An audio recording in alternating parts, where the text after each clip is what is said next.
All right, welcome back, everyone. We are what the fuck is in your background right here? All right, episode 16 of Weirdos Assemble. We're live. 16. I'm joined Yeah. tonight by Loose Juice and Rowdy Yeets, who has questionable writing on the back of a van or some shit. It says slow down. Ah, Yeah. so what's up, Sky? I finally got my brake adjustment lever in. Ooh, you could actually use your rear brake. Yeah, it's not sitting down here while Uh-huh. my mini Uh-huh. floorboard's up here, and I'm like, A little shrimp legs is what you got. no, it just the way these new Kuryakin mini floorboards set, Yeah.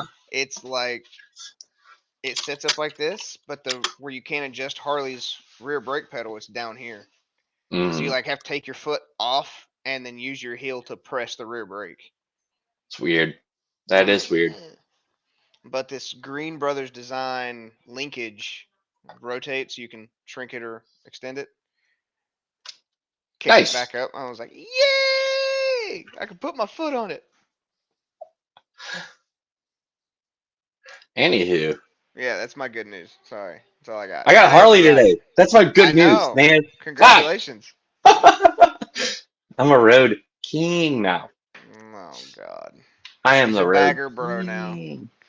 He's a bagger bro. Actually, yeah, technically black bagger because I have black leather bags, silver Road King Classic. Oh, I can't hear Rowdy now. He's Rowdy, muted. you're muted, bud. Hey, Chase. All right. Get in Let here, me let man. me step away. I'm at a party right now. I'm still here. Hey guys. Chase, Uh, you and I need to link up one weekend. well, I'm smoking chicken and accepting chocolate from a friend. That's so Chicken. anyway. Yeah, we got some chicken. So I'm gonna leave it at that. Talk about that later. Okay, okay, okay. All right, so Juice got a new bike. Yep. I can now use my rear brake. Rowdy's smoking chicken. What else have y'all done this week? Dude, I don't know. Work sucks. Like, it was just a rough week.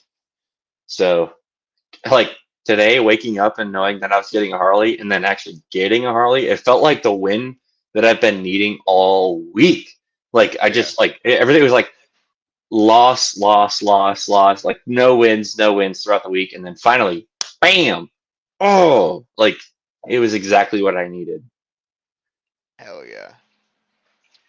But I will say, like, I'm also the type of person I recognize that, like, my value is not tied to material things, but also in the moment, you gotta fucking enjoy new shit. Like, Oh, yes, 100%. it's a thing.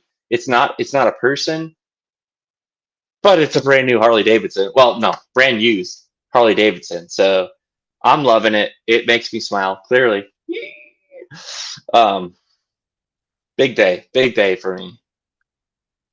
That's awesome, man. And the ability to really just grab onto that stuff and just like appreciate it for what it is. There's too many people lacking that. You know what I mean? Like just to reflect, like to sit for a moment in the stillness and just be like, shit, yeah, this week was a bastard and it kicked my ass, but I got some cool shit and like I'm gonna enjoy it. And Yeah, too many exactly. people don't know. So it has led me to like now I don't know what to do with the concourse. So knowing that the March Forgotten Angels campout is coming up, I want to bring my Road King, obviously, but I'm also at a point where I just thought about it today. Like I could donate it to Forgotten Angels, but that is an option. I personally would much prefer it to like live within like the weirdos community. I want somebody at with like so I think what I'm going to do just today I'm deciding it is I want to fix the brakes and the clutch because it needs the front brake master cylinder and the clutch master cylinder need rebuilds to make them a little bit more firm. But then like bring it down to camp out, bring the fucking title, Don't fucking steal it from me, by the way. I see you. Slap a for sale sign on it and see if anybody down there wants it, and then I don't have to bring it back. So that's my. I've been kind of jonesing for a Connie since I watched Bleak's videos. Well, we can connect offline about it then. But, yeah. Because I don't know what to do with it, but it's a solid bike, but also it is rougher on the edges, like aesthetically speaking. Like the plastics on it are not like. This is not a bike that you're going to take and put it in a bike show. Obviously, like hell to the no. But it runs fine. So we'll talk. But yeah, that kind of solidifies my decision then. I'm going to bring it, whether or not you buy it or if somebody else down there is interested in it. I think it's at least like, I want to give it a good home because I don't think I'm going to ride it now, knowing that I bought a new touring bike essentially. Yep. No, I'm not done with Kawasaki. I still have 2 KZs in my garage, aside from that fucking thing. So it's not like, I was telling, I think it was Shaker earlier today when I posted all my Instagram posts about the new bike. He's like, you finally like made the decision and you're no longer a metric bike guy or whatever it was. And I think it was a little bit of a dicier post than that, but I was like, no, I'm bi-motorsexual. I'm not like Harley only, but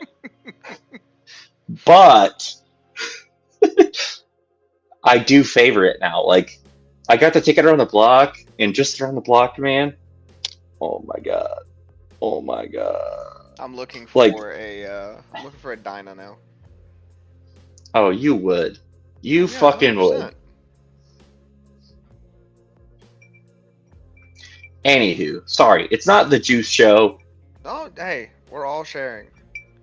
Oh, there's a motorcycle. Yeah, that's pretty. I'm just not a huge fan of the Batwing fairing. Not mine, and I'm not a huge fan of it either because it took a chunk out of my leg this week, and I'm fucking pissed at it. It burned the hell out of me with Emily on the back, and I was like, God damn, and it hurt. I'm a baby, and I ain't been burned by too much stuff, like not this bad.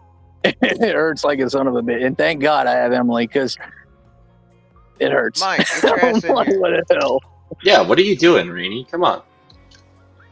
Get in here. You know better. Your spot is here on this screen. Come home. Rainey, come on. All of you, come home, damn it. Come join the family. It's family day. It's Saturday. Let's hang out. Yeah, we'll be seriously. down there in a month. Damn, just a little less than a month now. Actually, I was going to say, it's actually less than that. I don't want to think of it as, it's next month, because it's going to be like, it's going to feel like 2 weeks from now. But I know it's more than that right now, but like, it's going to come so quick. Yep. That's what she said. Also. You have more experience than that. Hey. Anywho, where's Nicole? I need my hat. I don't know. The hell? So when are you leaving for Forgotten Angels? I'm leaving Tuesday the 14th. Are you swinging through here? I don't think so, but also, yeah, because I know you guys are doing that. Like, my plan is to work Tuesday. I might actually end up taking half a day off Tuesday in the afternoon and leaving earlier. So knowing that I'm gonna have to travel by myself in the truck, I think my plan is to leave and just drive as long as I can go in a truck. Maybe hit a rest stop, just like catch a couple hours of sleep if I can. Yeah, pretty much. And then I want to get to Forgotten Angels as soon as I can. I will not risk it. Like, just try and drive for as long as I can. I've done a 15-hour drive before. It's fucking brutal. And this is like 18, I think, for me, if not longer, at the stops. Yeah, you gotta get out from underneath the overhang there, I think. Sorry, your balls are bigger than mine. I can't do that crap. 15 hours? Nope. That was the first trip I took ever in a car, was to get my 1997 Buick LeSabre from my great grandmother.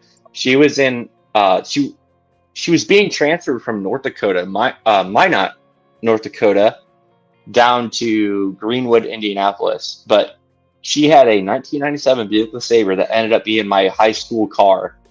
Loved that thing. It's a 6-seater, by the way. You could sit 3 in the front because it's a bench seat. We did that, by the way. You know what I'm saying? Know what I'm saying? And that thing was fast. It was like a V6, but it was a 3.8 liter. Like not a slow car. And then eventually, my senior year of high school, somebody T-boned me with it, and it was like instant totaled without very much damage. Unfortunately. Yeah, well, but yeah. The reason I was asking, if you swing through here, I'm just going to throw my bag in your truck. No, so, like, yeah, I think we should probably connect on that because I'm not opposed to that because I can be that person for people. It's like, if you don't want to carry a bunch of shit, like I have a truck, I'll be gliding through. Just going to put the essentials in the saddlebags. That way I don't have a small house on my Yep. hotel. I might also be renting a trailer as well, but I've not fully decided on that yet. I have ramps. I'm still waiting for my days off to be approved, so. But, it'll buff. It'll buff. It'll have to buff.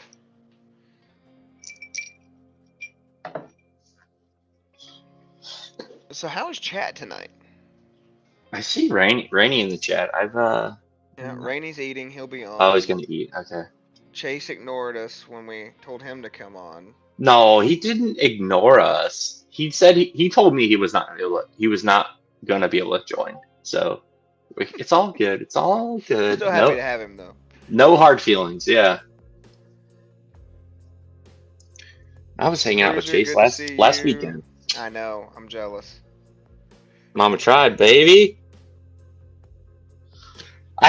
Okay. I bought 3 hats. One of them I will not discuss until camp out because it is a gift for somebody. But then there's another one that I have. It's a lowbrow customs one, and nice. It's pretty sweet. But this one, I like it.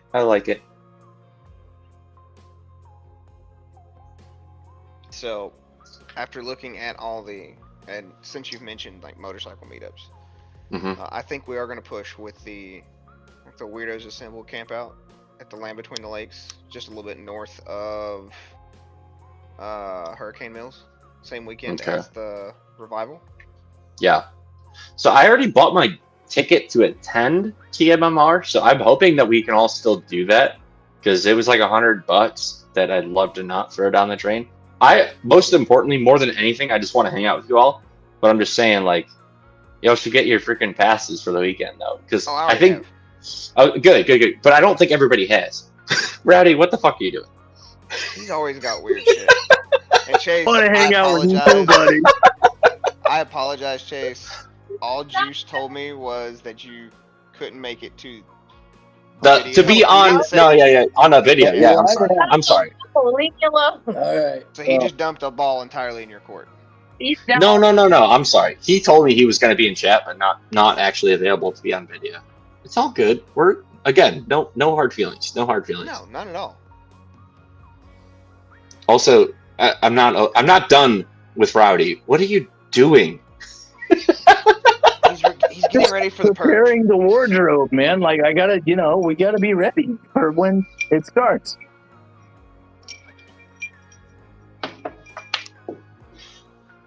I don't know what's starting.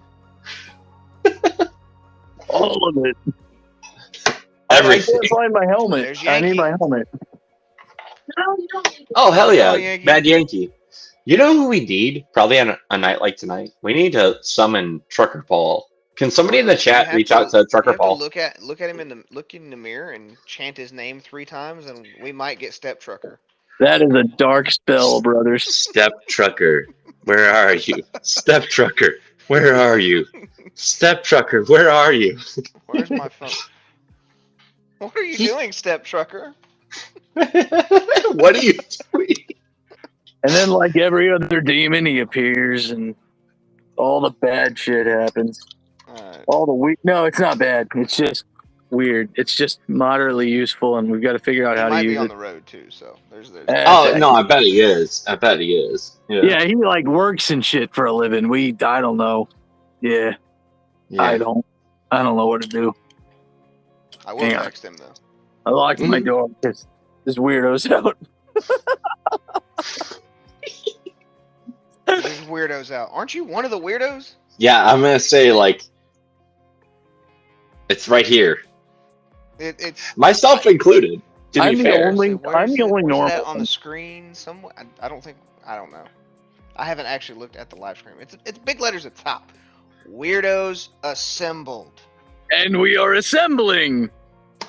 yep, we've done it. Well, some of us at least. Yeah, like I don't know. I feel like we're missing Life a has few, got in the few way good of the folks. group. Yeah, I know. Like Circus Bear is still recovering from some shit, and Yeah. oh gosh, I know. think he had Like to have Moto ankle Diablo. Yeah, he had a I think they had to reset his ankle or ankles. Charlie's working. Oh no! Yeah. I'm sorry for him. That sucks. Rainy's stuffing his face. Yeah. So we're 7 though. We need 7. A bunch, He's isn't he? probably working too. Yeah, it playing could be. D&D. Could be. Bleak's Also probably playing bad. D&D. No. Bleak is bringing back a bike from Wisconsin today. Oh, I followed. yeah, that's right. I followed. He posted about it on Instagram. So he picked up the bike. It was It wasn't a Goldwing, but it looks just like it. It was a Kawasaki Voyager, I think. Of course, it's Kawasaki. Which, yeah. Naturally, it would be, or maybe it There's was Journey a and yacht. Jerry. Dude, you know what? We should bring Do we- Jerry into this. I was gonna say, like, are we open to like bringing some of the chat in because like Absolutely. Come hither. um Join us. yeah. Did you see? And slightly off topic. Did you see in the chat where I finally got to make another writing video? At 2 months into 2023, almost 3, I finally got to be back on 2 wheels. I did, and I was glad to see it. It was awesome. It'll be coming out Monday. Good. Just not a plug. I promise. Have you edited it? Squirrel brain. Yeah, it's done. It's done. Oh, Done. there's editing It's involved. You really done. took your time on this. That's good. That's good. Oh, Phil's gonna join. Hell yeah. Phil, come hither, It's brother. about time. Yes. The 360 master himself. I feel like the Padawan, and he is the master. Oh, thanks for the awkward silence now. Sorry. I have that title. I am the paddle. I am the youngest rider of many. I've only been riding since 2019, you guys. Like, I don't know what to do with myself. This is Yo. fun. That's how I burned myself Get in today because I'm an idiot. line, Fucking Yeah, baby Aaron. hands McAaron. Aaron and I actually started street riding pretty much the same month, even.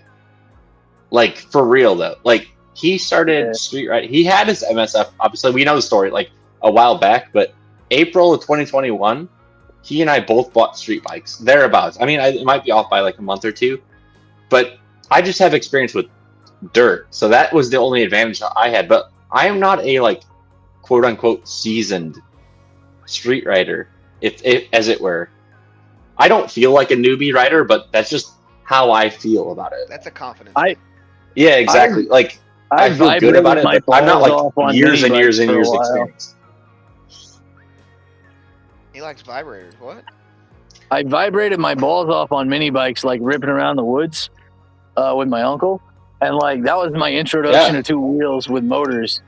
And I was like, this is fun. I want to keep doing this. And then me and my dad, like, and this was, no shit. This wasn't like when I was a kid. This was like, I was like 36. And me and my dad, we like got together and souped up the the motor on my shitty little Coleman. We like took the governor off and, stage 2 or whatever. And I was like, this is awesome. And then I said, I want a big boy bike. And I got a V-Strom, which is not a big boy bike, but it's a big boy to me because I'd never ridden shit before. And anyway, that's how I started riding. It was fun.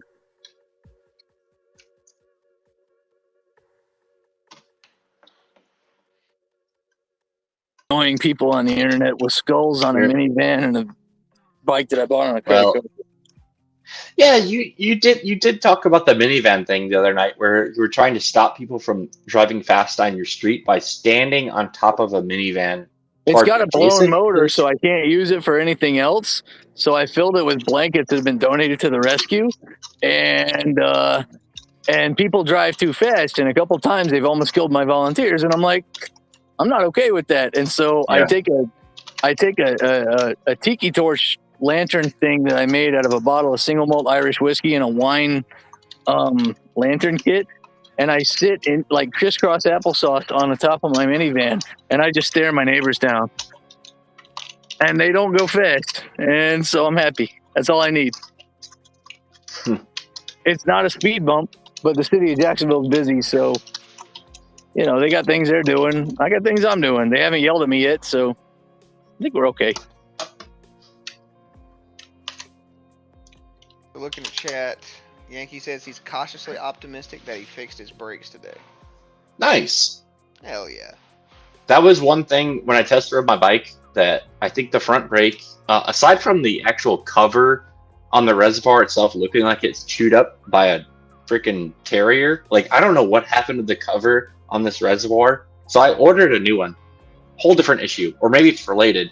But the front brake, the activation point was like you got to squeeze it like at least halfway until you start getting front brake on a Harley. And I was like, lead then. yeah, it was soft. So that's part of it. It's like I'm gonna bleed it, and then when I get the new cover, replace the cover. Very strange. But I also know like there's guys like Phil that only use rear brake on a Harley. Well, I'm like, Well, that's one thing that I had It's got fucking used weird, to with the dog. Rider S, and then putting the new foot pegs, well, mini floorboards. yeah, Putting the new floorboards on and losing that rear brake. I will say a V-Strom makes a really good recliner. I believe that. I What? actually believe that. You can climb up if you do it slow. You can climb up on where the kickstand down. God willing, the kickstand's not going to break. But I like it. Like I can elevate my legs this way. It's nice.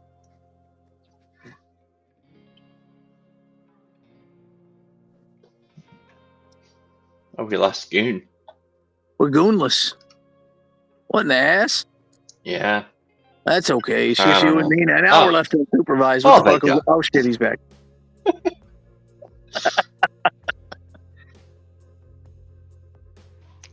I cut my camera off for 2 seconds, and anarchy begins. Anarchy. I expect that from Rowdy, but not from you, Yeah. James. Well, he's rubbing off on me, I suppose. A mini goon, yeah. She's the miniest of three.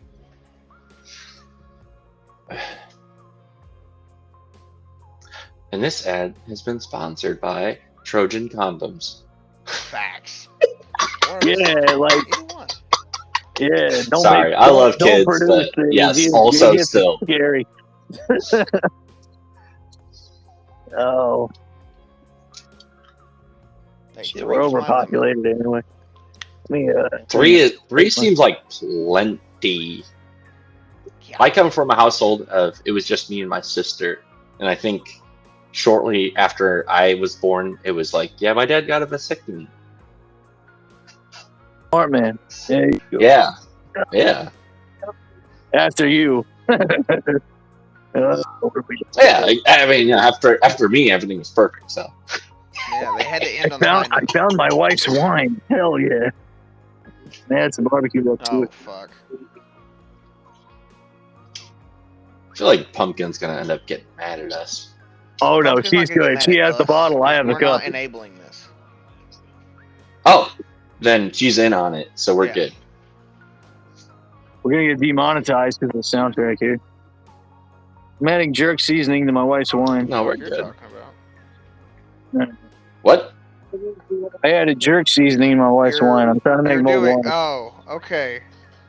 What in the Florida man are you doing right now? I Put don't down know. the Mine? seasoning. On I mine, just it got cut them. out. All I hear is I'm something in my wife's wine, and I'm like, Jerk Huh? seasoning, like Caribbean jerk. Yeah, I'm tracking. Yeah, it's Yeah. Like not It's- something you put in wine. all right. So all right, let's if you want And to, let's Jerry, review. you're right. Kids are awesome. They I are love my in kids to fact death, quite even though they drive yes. me absolutely fucking insane. Is it a long drive? Is it a long drive? No, not with To you. insanity? No, I have you guys to finish pushing me over the edge. It's not a You're long welcome. drive with us. It's a pretty quick one.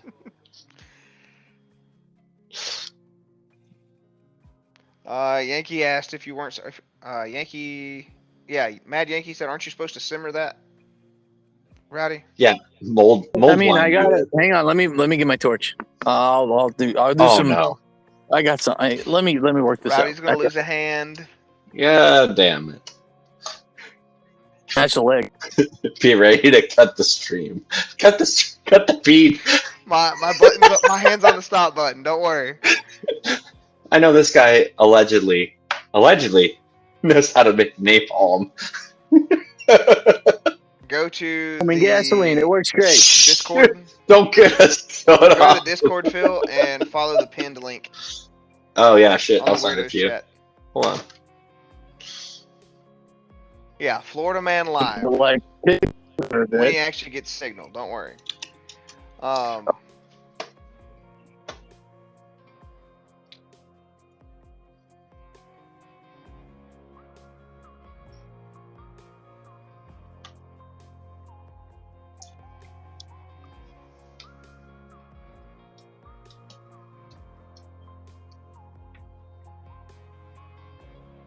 Dude, Phil got to ride the 143 Moonshine horsepower Dominator.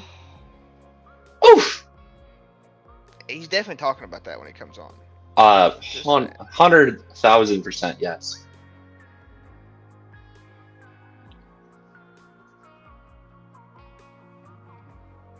So, have you noticed in the Riverside chat, how It's a little they different. yeah, they updated it. Yeah, you just gotta click towards the bottom. Yeah, I left you something there. Yeah. Yep. Okay.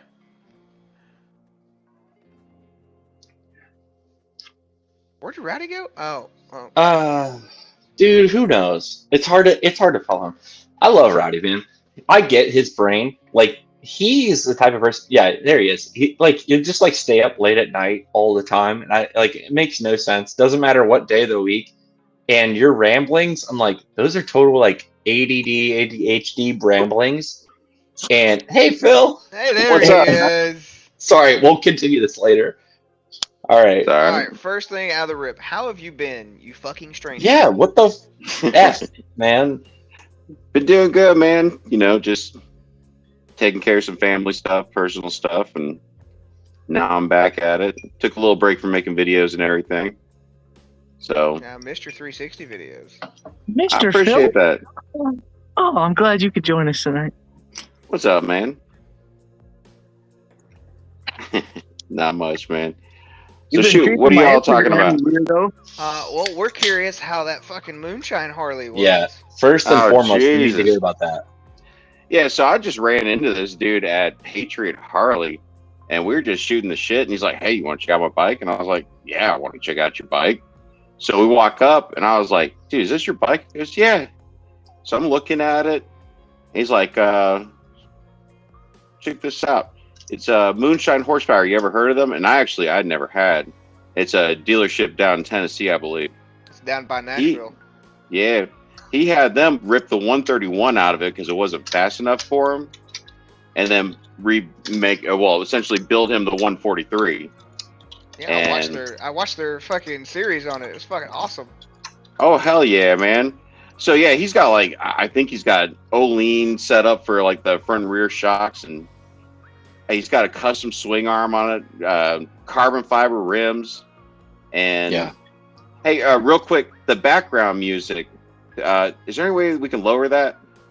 Yeah, I got you.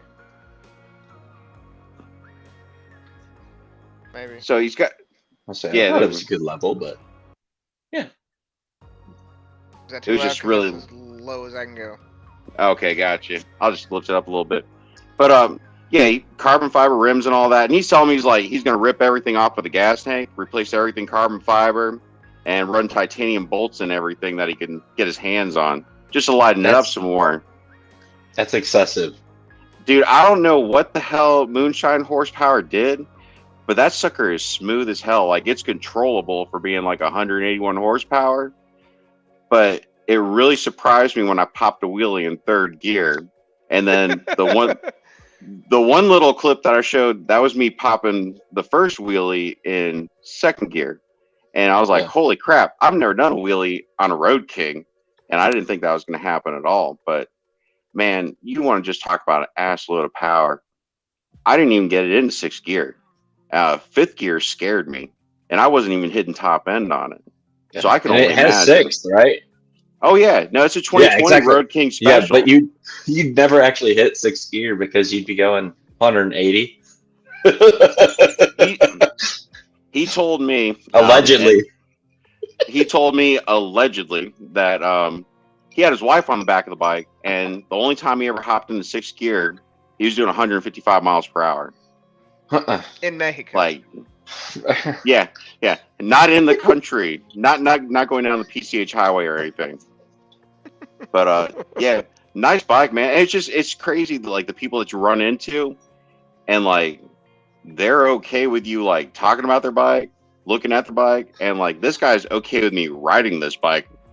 Threw me for a loop, because if I own a bike like that, ain't nobody gonna be riding that but me. You know, for that kind of money. Oh, we good feel night. love. Thanks.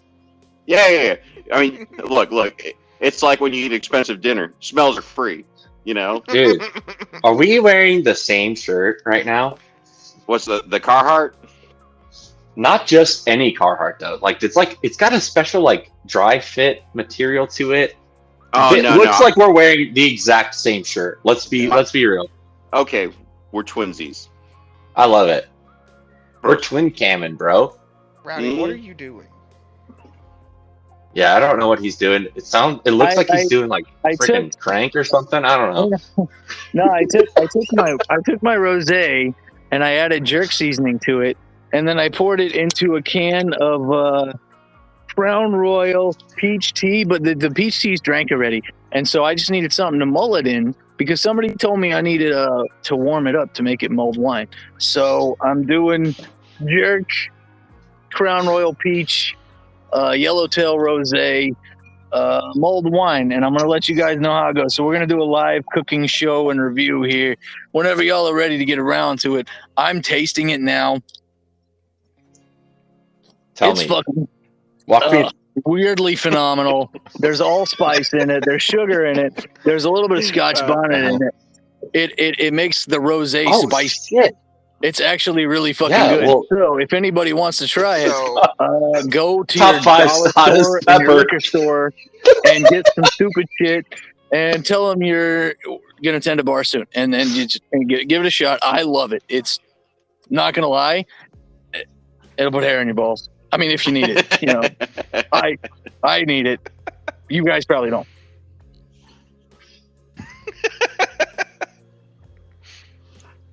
Oh, I just saw. No, I'm sorry. I just saw a message from the Mad Yankee. Yeah, like, Gooner, you want to send him that, or you want me to? Go for it. Okay. Zanbiker, welcome. Rainy, you know this is the stupidity we get into. Don't even act like it's any different than usual. Just in here and eat your Chinese food on the camera like a man. Phil hasn't been on in like 8 episodes, and nothing's changed. Mm-hmm. No, things have changed. It's just not big changes. It's wintertime. Mm-hmm. Well, hey, Justin, how you like your new Road King? Dude, Road King Custom. I have Classic. Okay, Classic. I was gonna say I only got to take it around the block. It is torquey as all hell. I suspect, and I've not told this to anybody. This is live. We're doing it live, folks. I think it is canned. To be perfectly honest with you, it is. I rode a 117, or at the very least a 114, This thing feels just as torquey, if not even more.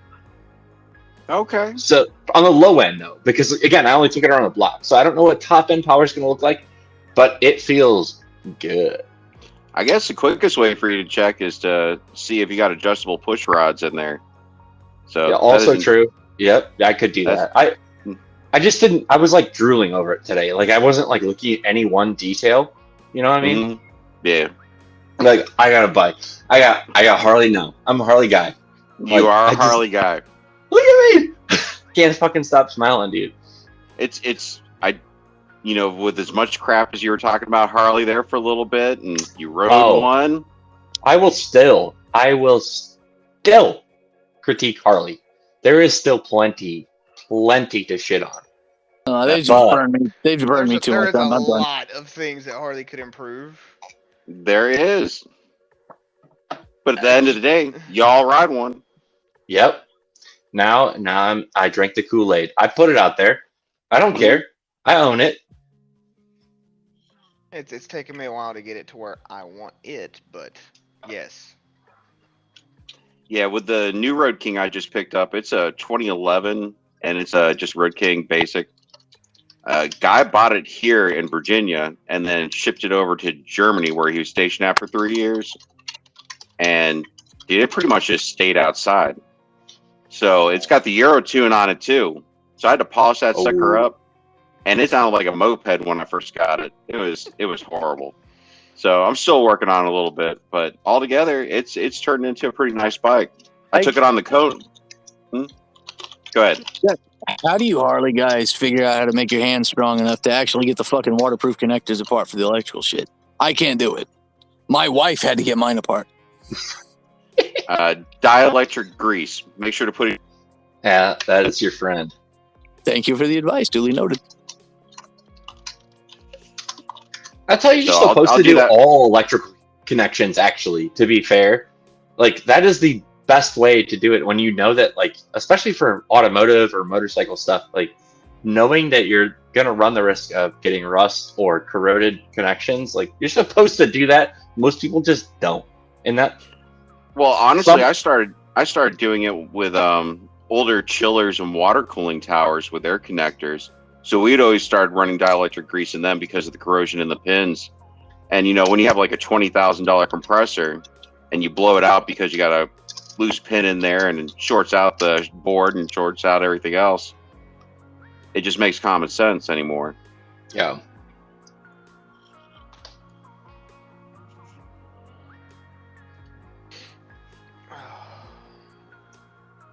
Yeah. I use dielectric grease on all the fucking connectors now. Need it for Emily's Honda Accord. Like she has a bit of a nicotine problem, and she rolls with the windows down, and it rains a lot here, and like the all of the window actuators and shit in her Honda, nope, none of them work. And today she was grumpy as hell, and she was like, "Why isn't my window going down?" The I'm pretty sure the child lock thingy, I think it has some corrosion on it because I gotta like bang it like with my finger to get her window to work, and I'm like, I don't know, babe. All right, hold up. Welcome, Yankee. Exactly. We got the bad Yankee. Oh shit! What's up, man? Come I was on. wondering if anybody was going to notice I was here. We noticed. Welcome. Sorry about the mess. No, that is okay. I'd like to inform you you're all screwed now. So. Sweet. Yeah, no, we're going to really balance the power of talking good about Harley versus now we're going to talk bad about Harley because we've got an Indian guy on. Okay, here we go again. Here we fucking go. Actually, okay.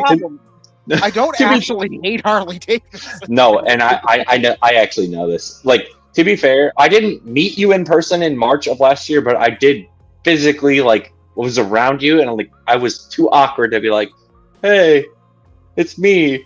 How are you doing? So I know, like, I got to see you a little bit, but I'm looking forward to meeting you again in actual real person this time. Appreciate it. Yeah, no, you didn't meet me, but you witnessed my presence, apparently. Precisely. I recorded you doing karaoke. It's in it's in my video from last year, actually. I One of the probably first met videos on my you- channel. I probably met you for the first time like 4 times. Rowdy, I don't think you and I have met in person yet, but I've hopped on a few of these streams. No, that's unacceptable. We're gonna hang out in March. It has to happen now. What do you think I was working on my bike all day for, trying to get the friggin' the brakes back together? Now I just Well, gotta thank figure you out how for to get that. it in the back of the truck because it's still winter up here apparently. Mhm. Yeah, I've it was heard snowing in brakes are Virginia important. I today. don't know, but yeah. Yep. Yeah. No I thanks. just got back from actually I just got back from having dinner with Captain Granite. That's somebody else we need to have on. Go ahead. Yeah. Yeah. Oh no, I was saying like by the time I got back in here, I think it was about 13, 14 degrees out, and there's snow on everything. We got more coming next week. So Fuck that. Fuck that. yeah. Whatever. I got my provisions.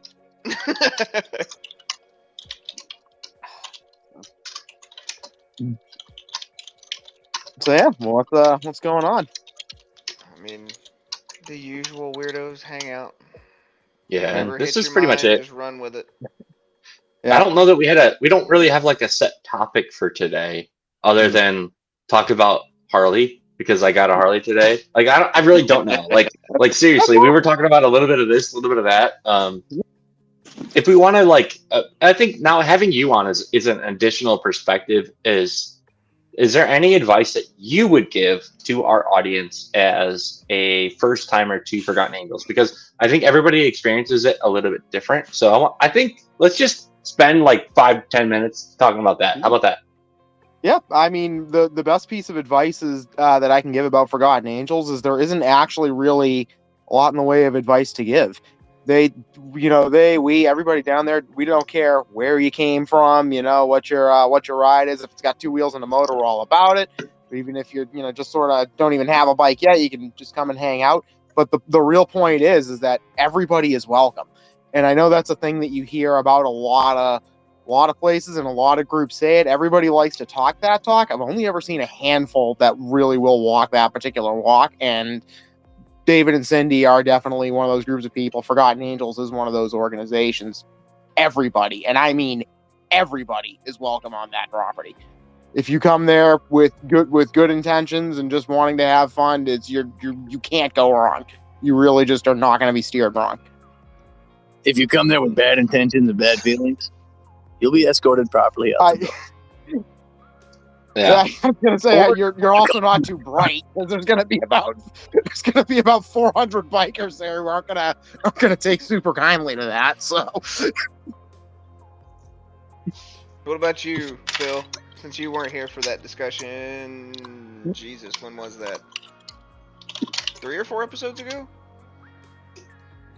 What discussion was that? Your initial The advice to beginner's guide to Forgotten Angels Campout, I think, is kind of how we wanted that to be themed. So, what's your beginner's guide to Forgotten Angels Campout? Well, geez, I've only ever been there once. So That's all you need, though. All you need is once. That's the key. Well, get there and maybe bring a tent, bring a sleeping bag, Definitely bring a tent. bring some snacks, Nah. bring water, beer. Those I mean, you last don't things are necessarily. provided. Yeah, the last things are provided, but other than that, just have a good time, go on the rides. That's about it. Everybody was really chill, and the Bravstar crew, the Diplomat, Viceroy Vikings, Skittle McDiddles, Jack, all of them, they were cool as hell, man. Everybody made me feel welcome. Yeah, and I've actually been chided by Josh before by referring to the Bravstar crew as if I'm not in it. So I just want to speak on behalf of Josh and say that we are also part of the Bravstar crew, but I think you're referring to the Florida chapter, as it were. The OG Bravstar crew. How So about I was chided. So we have to be careful. We're all family, I think, is the way that Josh wants it to be. So, All hail Josh, right?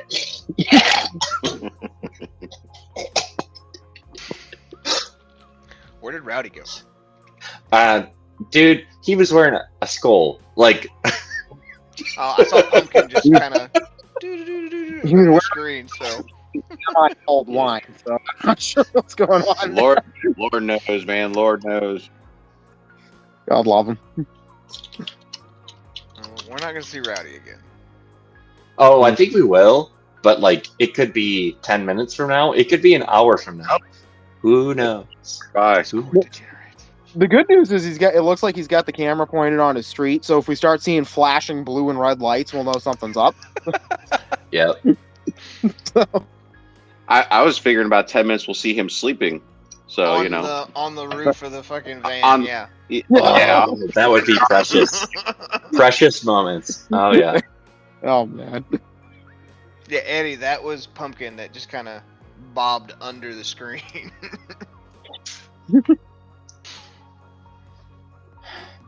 Oh man, I'm so ready for Forgotten Angels. I'm not even gonna lie. Dude, I'm looking at buying one of those Wolfwalker tents that Rainey put that video out about I today. think we all are. Like, that's the thing, is like, everybody's like, yeah, that's pretty freaking genius. Like, we've all stayed in Florida. One, it rains there. I think we've gotten lucky with the Forgotten Angels campouts, at least the ones that I've been to, where it hasn't outright poured. I know we got like maybe like a little bit of mist at one point, but in the event that that actually happened, that's fucking brilliant. Like, you got your own little storage garage for your bike. Hell yeah. The only downside I see to that is if everybody, I mean like 100 people had that tent, it physically would take up a lot more space than a lot of people bring, like the 1 to 2% tent, myself included. Like, you just bring a really small tent, you take up a physically smaller amount of space. Yeah. But I mean, in reality, if you park your bike beside your tent, you're still taking up that same amount of area. Why not just give your bike That a is little bit true. of shelter while you're at it? I'd just as soon bring a cover.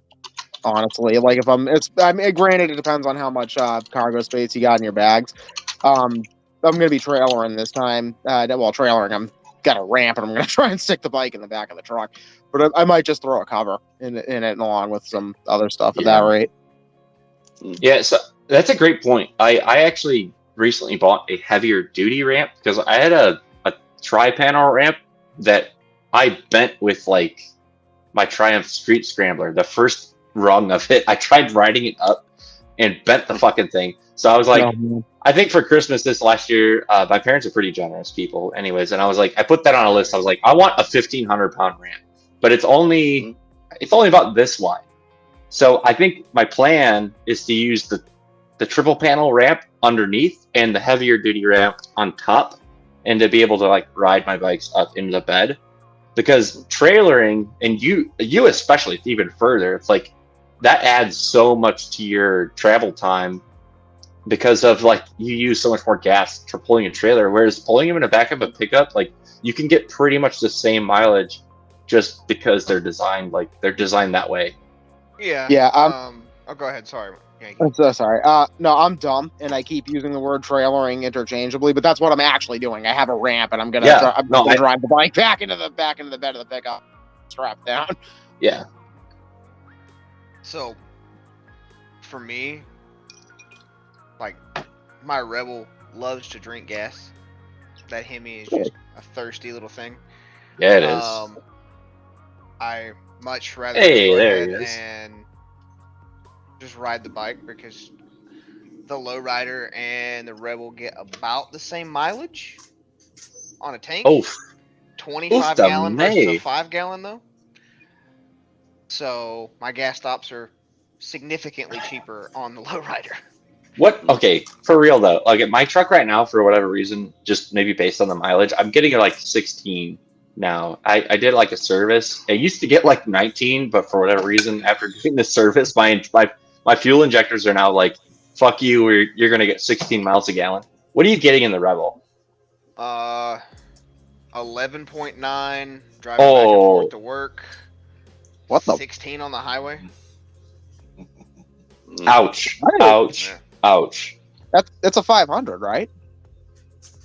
No, that's the 5.7, isn't it? No. That has 6.4 even, right? It's the 5. Yeah, it's a 5.7 liter. But it's like amped up though for the Rebel. It's the 400 horsepower 5.7. Yeah, it's like unlocked. Just wait till the supercharger comes in. Oh, Alright, for God's Rainy. sakes, you meant the truck.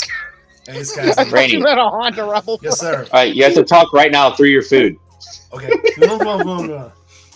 See, yeah, everybody else thought Honda Rebel too. No, I have a Ram Yeah, Rebel. okay. No, that I've, Ram now Rebel. it all I've makes sense. nicknamed Okay. what was, and I've Ramrod. nicknamed it Red Velvet. Yep. Because it's white on the outside, but the inside, the interior is like got that red scattered throughout, so it looks like red velvet cake. And then Siren, the Lowrider S. And Hi, then Mike. to be named Project Bob. Rainy, Rowdy, we thought you were gone. My phone died. Have we inserted the disclaimer? Which one? Parental guidance. Oh, yeah, hang on. Oh, Please, I got sir, you. do the honors. Pause. Excuse me. It might be a little loud for you, Phil. That. I'll be right back anyways. Parental guidance is suggested. Parental guidance is suggested. Parental God. guidance is suggested. So what you're Go Apparently saying? we This needed is it. not for Apparently you. we needed it 3 times. yeah, no, I love it. I want it like put that on loop. Let's do it. Just I had told it in the Nicole background. earlier. Nicole was Can I worried just say if about my Yeah. parentals, cursing. if my parentals were guiding, it would just get worse. Well, I click. Yeah, I clicked the box when I first started the video to say it's not for children. So we're good after Yeah. that. Yeah, I was telling this to Captain Granda today. Literally gives me a hard amount of gear. I'm off on the one time. He's like, "How are you doing?" It's fucking cold. Well, this is What what do you mean? This will be like. that happens. Yeah, he doesn't. Nice. If you want to see the other side of it, yeah. So give her No, another we don't want to time. see your ass. Look, We're good. I'm not gonna show you my Trying ass, to see. fucker. Look, Which one do you want? it's Oh, you over want here soup? somewhere. Oh, is that Diana? She needs to pop in and say like Yeah, wave, it's say hi to folks. mandatory Come that on. Diana at That's least dark pops in spot and was says my hi. leg. It's not the Diana. 'Cause I'm Oh, it's the clone. Well, she needs to pop in and say hi anyways then. Come on. So There's she more she than had one her Diana. first date today, and now she wants to steal my food because apparently when she went out on the date, she only ate a French fry. Oh, So Oh. That's what You she got me said? she didn't eat much. So the whole meal. No, you got me the whole. Sin, what Sorry do you need help about with? I just there's like your food. there's more chicken things and there's a little bit more soup. You can have it. I like. I didn't feed my wife either. She had to order pizza. I'm with your friend. That I'm reminds me, feeding I need to her order- food, I need to order man. food for my wife. I was gonna say something relating to like. Yeah, I'm gonna order food for my wife. have Oh fun wait, with it. that's just me. I already ate. Fuck y'all. You're You gotta your feed own Ranger. wife. You still gotta feed Ranger. Ranger- It's the same thing. I had to lock him up earlier. He was being a shit. I had to use my carpet cleaner earlier, because he shit on the floor, and I was in the fucking room with him, and then that happened earlier. He did the same fucking thing today later, and I'm like, oh no, buddy, So what you I'm not doing this again while I'm on stream. You have puppy pads?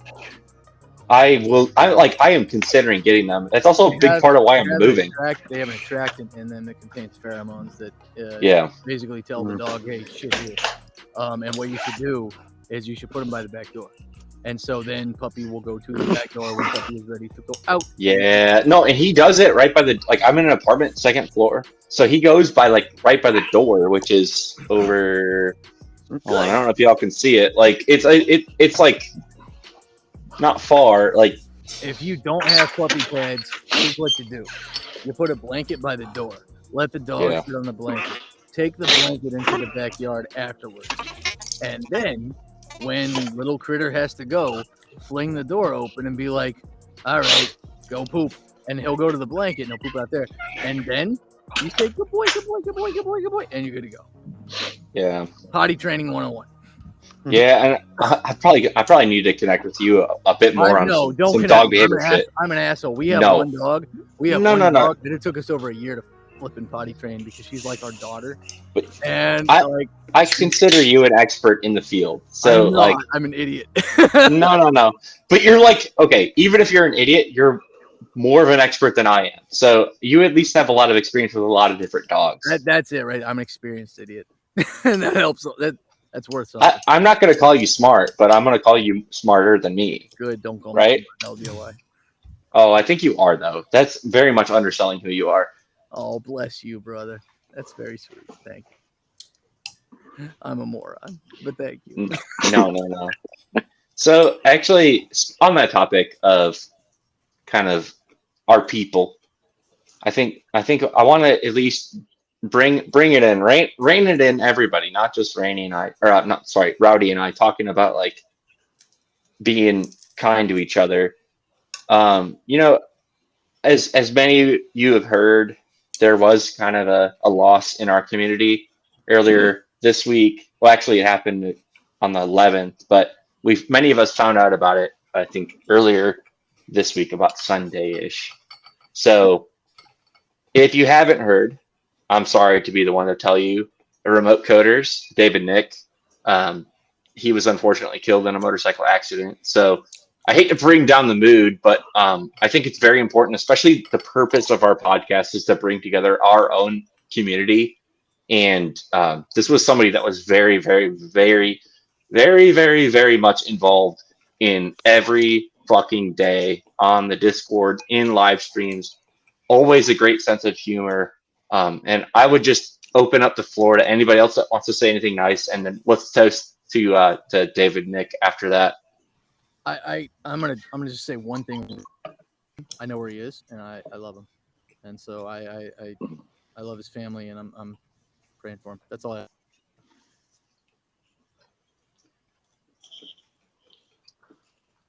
Yeah, I talk to him almost every day. He was a really good guy, man. He definitely was one of the first people to really make me feel welcome. And I'm not the easiest person to talk to begin with, but he definitely got me going a little bit, and I appreciated him, man. He will be missed. 100%. He was always there to give advice on anything that he could give advice for. I mean, he was like Phil.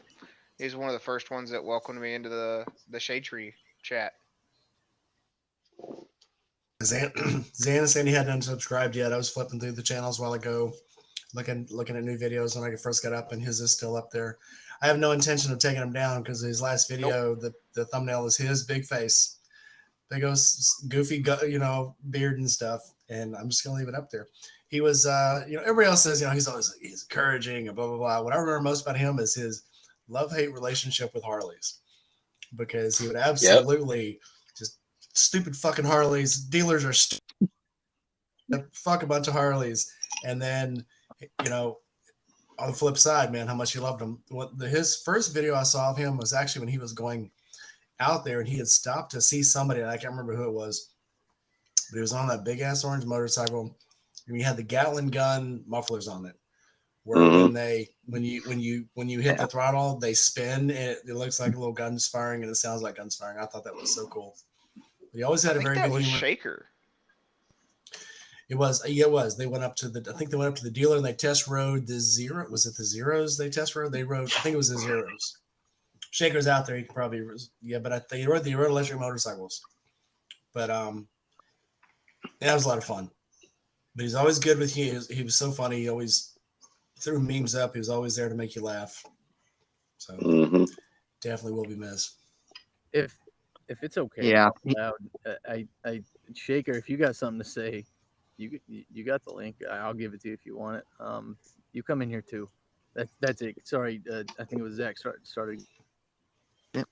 No, I was just gonna say. So I mean, yeah, he's gonna be sorely missed. It really just feels like there's a big hole, not only in just the Discord, but really just in Shade Tree Army as a whole, without him there. And yeah, he was super encouraging.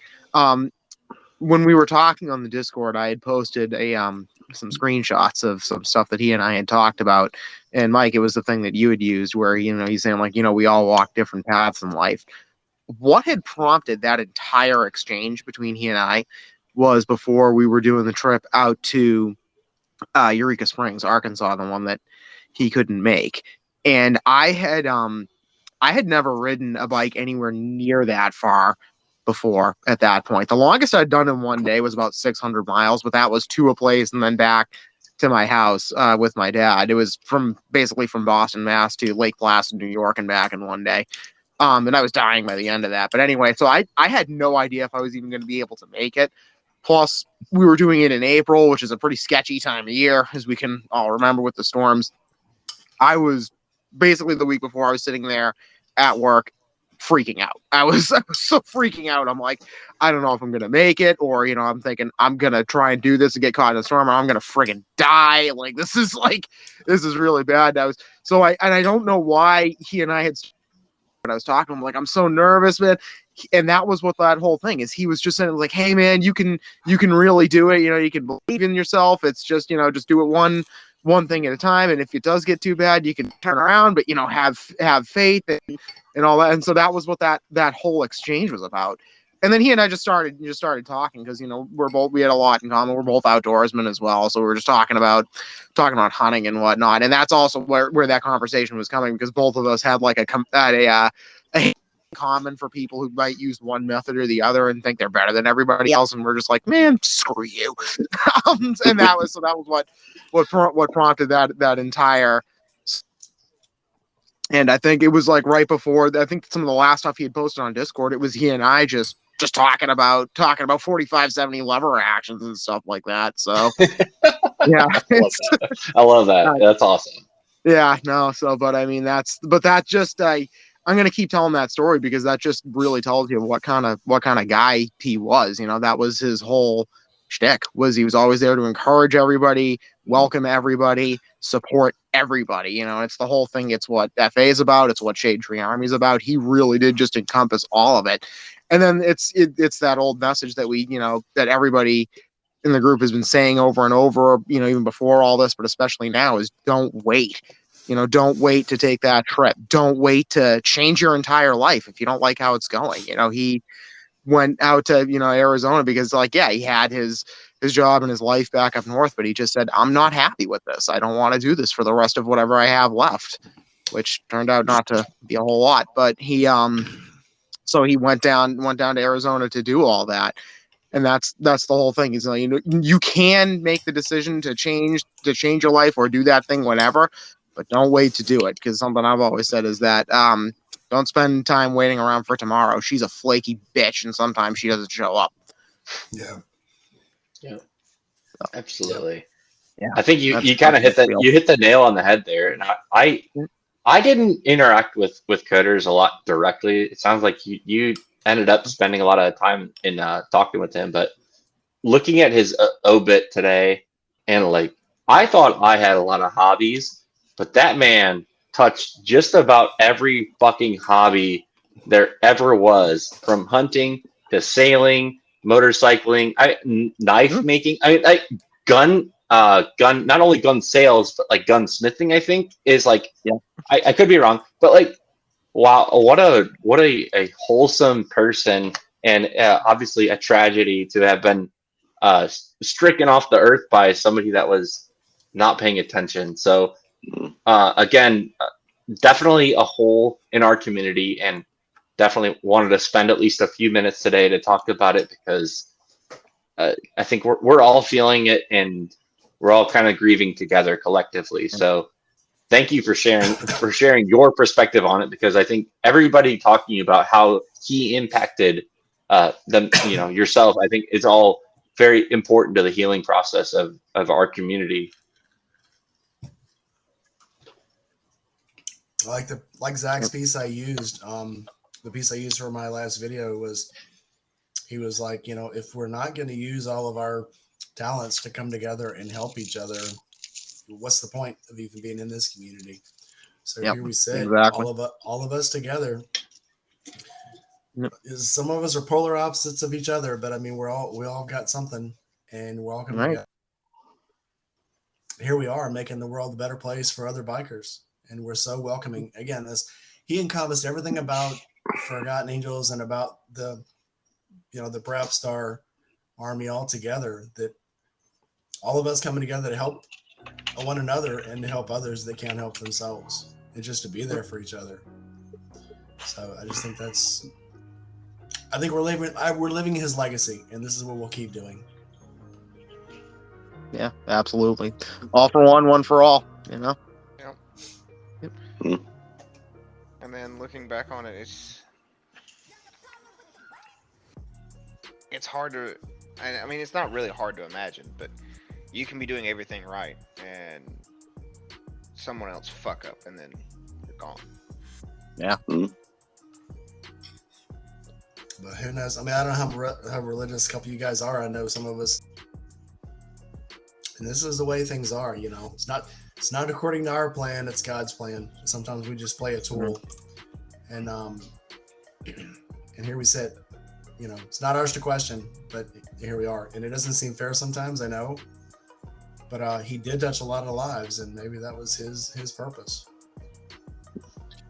Yeah, and I mean with this with zero disrespect, but I don't think it even takes religion to see the impact that just somebody like that has, and to recognize that the importance of loss. I came from a religious background. I grew up raised Catholic. I think I've since kind of dissociated myself from that, but there is that sort of spiritual feeling and the importance of I don't know I don't even know how to describe it. Just the importance of community, and I think we kind of side chatted about bringing this up in as a topic tonight, but I think the reason we wanted to bring up tonight, not necessarily to bring the mood down, but to celebrate the life of David Nick. So, as it were, I just got a fresh glass. So if everybody wants to raise a toast, if you don't drink, that's okay. But if you all in the chat want to raise a toast to David Nick, remote coders, now is the time to do that. So, cheers, and we'll see you on the other side, brother. See you, bud. Cheers. Until we meet again.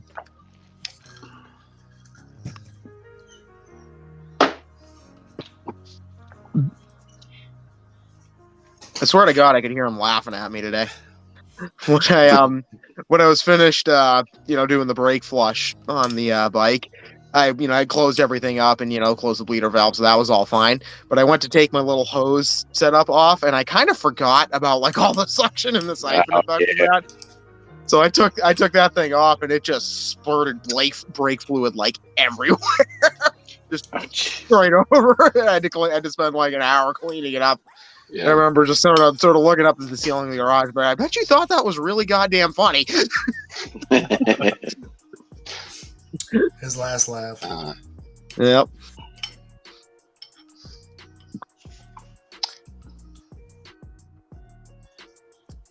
A chicken does. Oh, hell yeah. Good. So he actually does have chicken that he's smoking.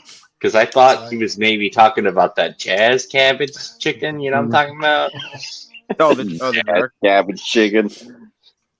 No, my parents used to make that a lot. Real good stuff. Rat on a stick. Listen is Dwight's rub, Dwight Smokum's rub, and I got to go back to Valrico in March to get it. I can't.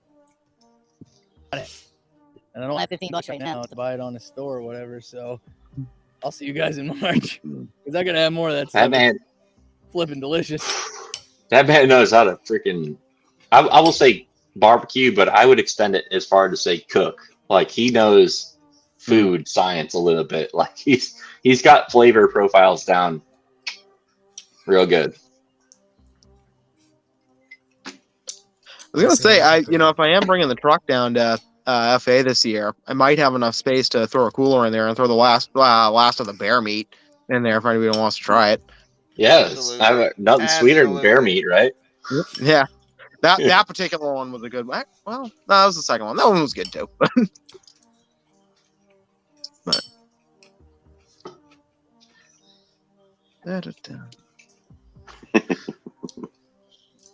So did anybody see I know Juice did. Did you see my tent video today? Yeah. Mm-hmm. I want one. You could stand up in it. I think it'd be close. It probably not, but also that's a huge win for me though to come into a tent where it's like actually even like considering maybe not hitting my head. Dude, sold. Sold. I mean, I'm 5'10", but the tent we've got is big enough for me to hurt to lay side by side in it, and that's it. And it's kind of cramped. But when you get up on the morning and you're a little bit hungover and you don't really have all your facilities going yet, you're trying to crawl out of this small hole, get your boots on without stepping out into the mud and the dirt and stuff. It's very, very comfortable. This thing literally, I mean, you can literally stand up in it, step outside on a mat, you sit in your chair, do everything in your chair without having to crawl out on your elbows. That mighty win. And it's like I said, it was when I bought it, I think it was like I think, and now it's like up to $219. But the Lone Rider tent still is like, I think it was like $600. Oh no. No. No. There's no need to pay that much. That's ridiculous. I just gotta, because we were watching videos about tents last night even, because I don't know if we were talking about it in a different Discord. I had an ad about there's finally a company that is making a tent designed for moto camping. So that is their niche. And it's one of those quick pop-up, like quick assembly tents. It's a smaller tent. I've seen those. Yeah. So like all you got to do is kind of raise it and it auto extends. The poles are all kind of built into the fabric. None of that like having to put it together business. But that's why I'm so interested in the Lone Rider though, because it offers something, it's moto related. Whereas I think a lot of the other tents on the market that are marketed as, it's for moto camping, but also it's for bicycle camping or backpacking. It's like, it hits a lot of different segments, but we have pretty unique needs in terms of being on a motorcycle. It needs to be small. It doesn't necessarily need to be light, but it needs to be like pretty compact. And then also having an ease of assembly and having a spot to put your bike that stays out of the rain. I mean, that's a no-brainer. Oh yeah. And I couldn't show it very well on the camera, but there was so much room in there. It's probably 8 feet long. The footprint inside the tent is 8 foot. So outside in that little cubby area is probably closer to 9 foot. And you have an area to dismount off to the left. So you can literally drive in, dismount, go around, go in the other door, even if the motorcycle is blocking the door. So it's freaking crazy. I was kind of waiting for Rowdy to blow himself up right there. Sorry. I was waiting when he had the torch out earlier I didn't know what he was doing with the cup. I was thinking he was going to catch the cup on fire. Dude, what's Phil doing? Look how comfy that chair looks. It does look comfy. Yeah, back. Like that's nice. That is a nice right. chair. You talking about my chair? Yeah, we are. I don't know. Yeah. Heavy breathing. It's my editing chair. I just recently got a new chair. It's a Vigo Sit. It's like a knockoff of those Streamlabs ones, Yeah. but it was obviously way cheaper. It had a lumbar support that had a vibration sort of thing for your lower back, but my dog decided to chew the USB cord directly out of it. He actually ate it. I didn't think he ate it until I found out several days later when I was cleaning up his shit. There were pieces of the plastic cord from the USB that he fucking ate this fucking thing as I was on a stream. Actually, you know what? I can pinpoint it. It was when I did the interview with Rainey. I was sitting there and I thought he was just kind of hanging out next to me, and he was down here chewing at a loose cord. Bastard. So I don't have that anymore, but at least it's still lumbar support. Watch maybe later. What is Rowdy lit on fire? Yeah. What is Rowdy Anything and not light everything. on fire? Yeah. I think it's supposed to be some kind of like a wood stick stove. Yeah. Get out. It looks like a charcoal chimney or something. Like my dad's got one of those for a smoker. Yeah. You pour a bunch of charcoal in it and you put like newspaper on the bottom and then you light it.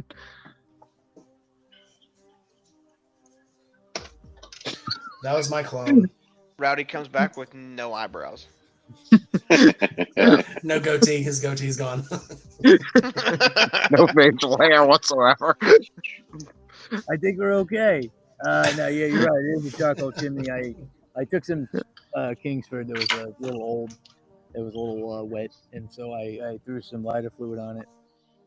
I'm smoking a substantial amount of chicken that I acquired through dubious means with my neighbor, and No. yeah, we're having a good night. It's awesome. Yeah. It's Is he bragging right now? God damn! That's what it feels like. He's like, Save some for the you don't want to hear about this. We're I can't talk about it on the stream, but I got this chicken, yo. If you need the chicken, I'm your guy. Wily yard bird because it's Yeah.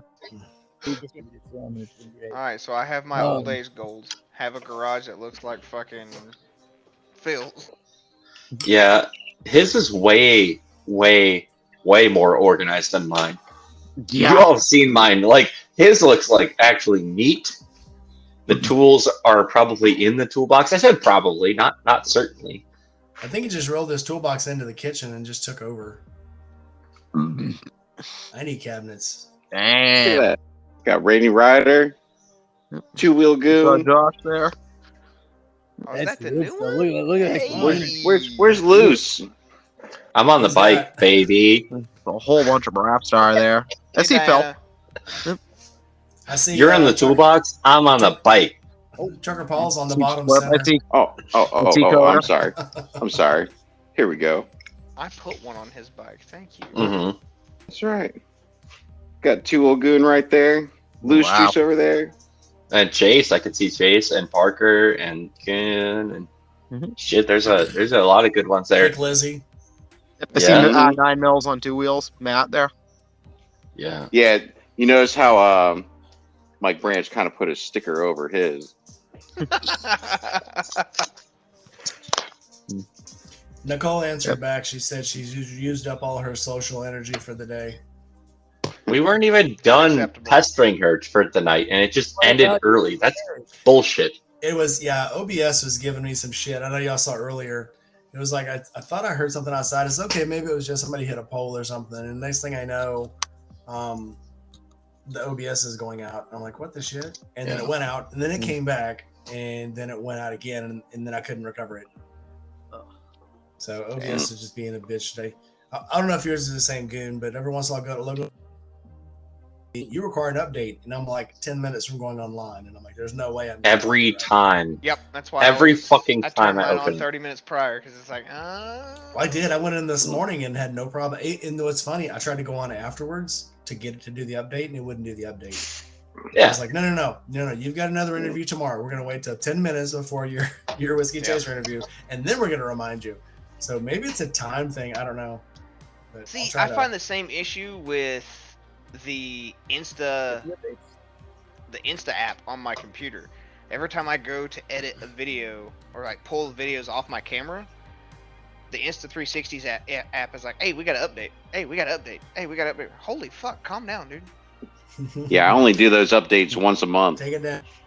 Do they allow you to skip it? Because they should allow Yeah, you. they do. Yep, It's they just do. a habit of clicking update because I'm a fucking weirdo. That's probably a smart habit to have, because security updates and all that shit.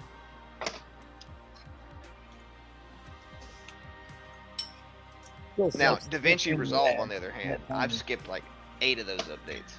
Yeah, and they're big, like file sizes wise. Like those are big updates. So I've You're also reinstalling the entire thing. I wish they would stop doing it that way. Like like I have a pretty big storage system on my computer, but like I worry that like those updates are that's just clutter. It's digital clutter, Mhm. and how much of that is space I could be using for content? Okay, I've got like a 4 terabyte hard drive. I think My I've they got a Premiere But- Pro Terra ones, I can do- external that is solely devoted to all my Moto stuff. My Premiere Pro ones I can set for 2:00 in the morning, so they update when I'm doing something else. Usually when I'm drunk and playing Skyrim. you're not Mhm. working in the morning. Like the rest Ah, of us. Drunken Skyrim. I don't Only get you, I don't Rowdy. get off work till almost Is- midnight. So Is Premiere subscription based or is it just one time flat fee? it's one-time flat fee. So How it's, much? A Hang lot. on, I take that back. No, it's not. It's not. Really? No, it's not. We're talking Adobe Premiere? Premiere's awesome, but it's expensive. Well, hang on. Let me look at my thing. It's. I not thought it was like expensive. less than 600 $250? fucking dollars. Like Oh 600 no, bucks I too. think. Oh no. See, now you're talking about. So I have Premiere Pro, and there's so many levels of Premiere you can get. So when you go Oh. into Adobe Cloud, there's Bridge, Yeah. there's Adobe Paint, then there's Premiere, then you've got all the little stuff. You don't need all of that stuff. You really all you need is Premiere. You need Bridge. You need. They have a text program that's free. You can do different fonts. That comes free with Premiere Pro. Let's see. I don't He's know. saying that he needs all these programs, and I'm like, DaVinci Resolve has all that built in. Yeah, Pretty but you You're gotta much. making keep- it $250 price tag worth it. Or You have free to- you have to- $99. I don't pay you for the have to- paid. I don't use the paid version of I DaVinci haven't paid either. for it yet. However, the new audio filters, like the new noise cancellation shit that they have added for the paid version, Yeah. is far and above miles away better than what's on I- the free version. When they released Okay. that, I had just bought Clarity VX. So there's a $40 plugin you can buy. It's not related to DaVinci, but it works with DaVinci. So, and actually a good comparison. I don't think Chase is in the chat anymore. If you look at, if you watch Whiskey Chaser's Mama Tried video compared to mine in the crowd, I don't think he uses that same kind of plugin, but we both use DaVinci. You can, for $40, you can get pretty solid audio, voice isolation, I guess is the way to call it. But like, there's varying levels of that. You could actually isolate it to your voice or yours and your guest's voice, or like just a de-rumble to like, there's varying levels of that. So I would say look into that to save you the money on having to buy the $300 version of DaVinci Pro. Oh, he's still here, Whiskey Chaser. So I'm not talking. I'm not talking shit about his video either. To be fair. Yes, she is. Mine is 21 a month, and it comes with Premiere Pro, Media Encoder, Premiere Rush, the Spark Video, Photoshop Express, Rush Mobile, Spark Page, and then 100 gigs of cloud storage, the core services, export PDF, the portfolio, You lost me at per month. Frame IO, PDF services, all the fonts, the Behance network, and Project Spice. That is one of the biggest things I hate about the technology industry now is it's not, oh, here, $30 and you own this. It's, Yeah. we want $10 a month for you to keep access.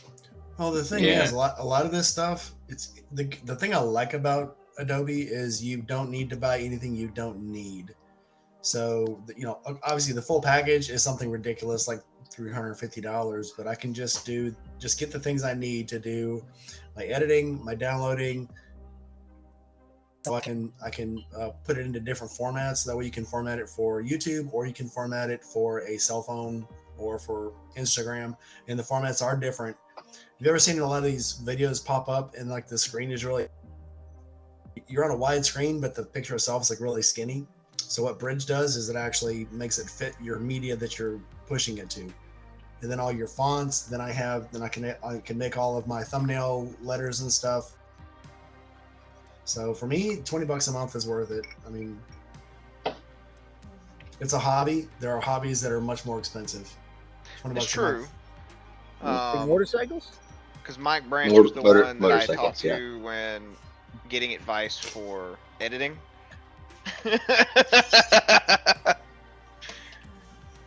Again, go off. Oh, sorry, I had something stuck. I got something right here. Hold on. We call him Uncle Bo now. He's not the MB.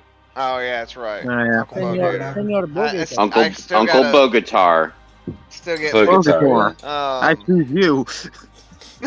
That's right. I choose you. Yeah, I But- didn't. he was the one that gave me the advice on what to use and started helping me get into like editing. And now I'm just kind of lazy and don't want to learn Adobe. He knows And his that's the shit when it thing. comes to content creation. He does, man. Whenever Like you- he gets in there like Yeah. audio stuff. Man, he's smart. He's a smart. Whenever you get into something and you spend like the Adobe, I ain't gonna shit you. It took me probably 6 months to learn everything it does and then realize what it does.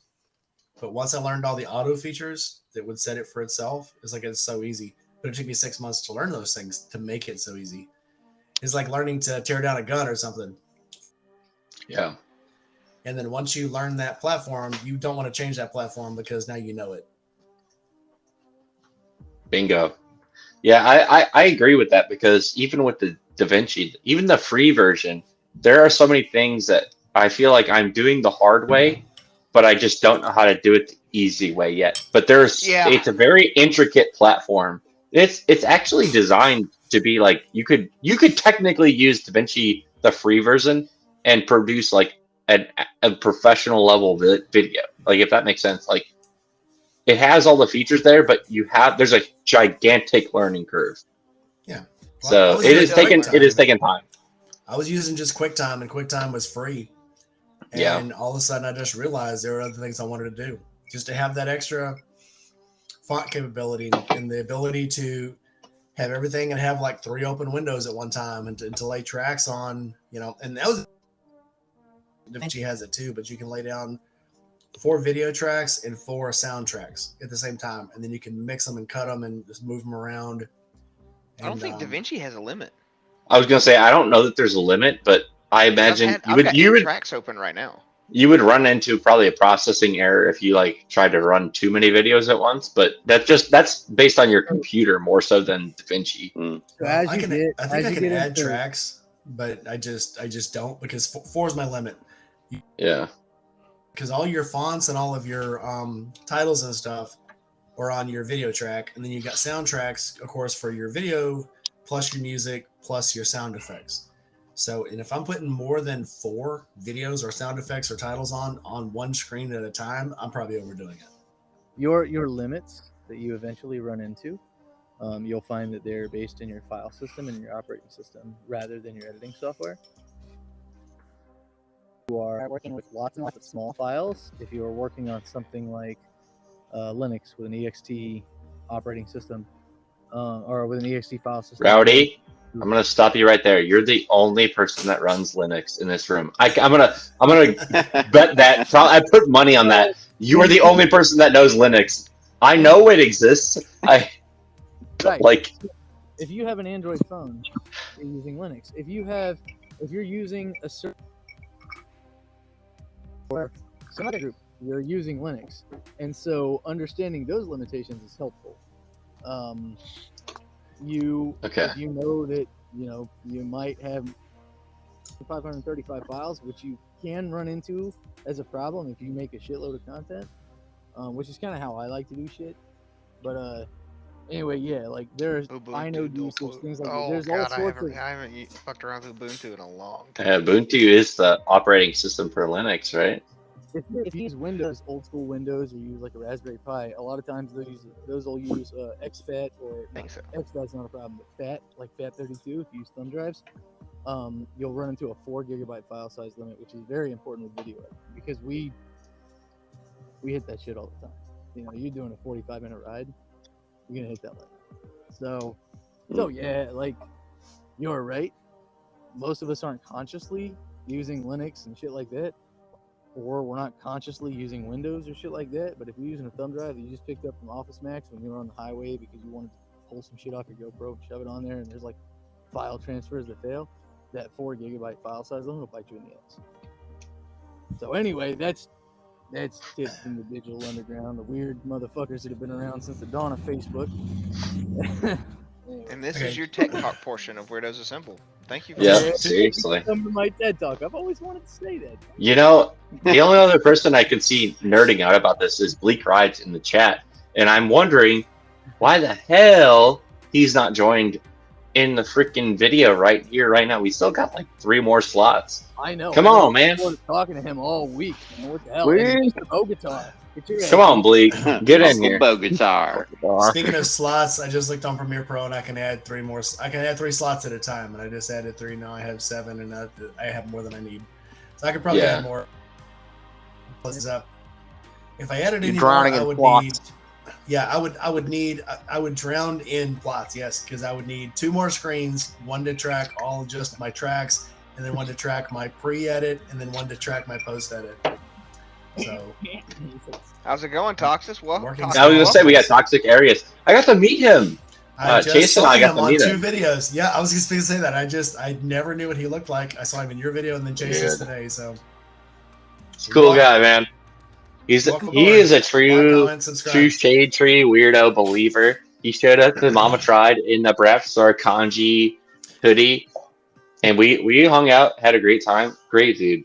He ended up, I was fucking toasted, I would put it, by the end of the day on Saturday. He does not drink at all. So, there's me being me, and also him being him, and then he drove me like a half mile down to my hotel so I could go and like get a nap before the after party for Mama Tried, and that was the most G thing ever because I could have walked, but like, oh dude, I needed that so bad.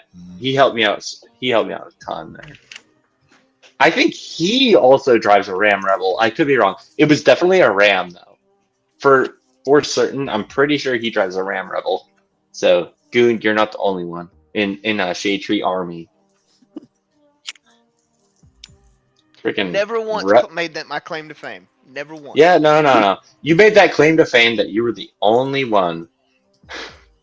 I made the claim that it was the best truck that anyone in the Shade Tree Army could own. And we're gonna agree to disagree right there. Taco Tuesday every day, baby. The Raptor Killer. No, that's the T-Rex. That's the Rebel TRX.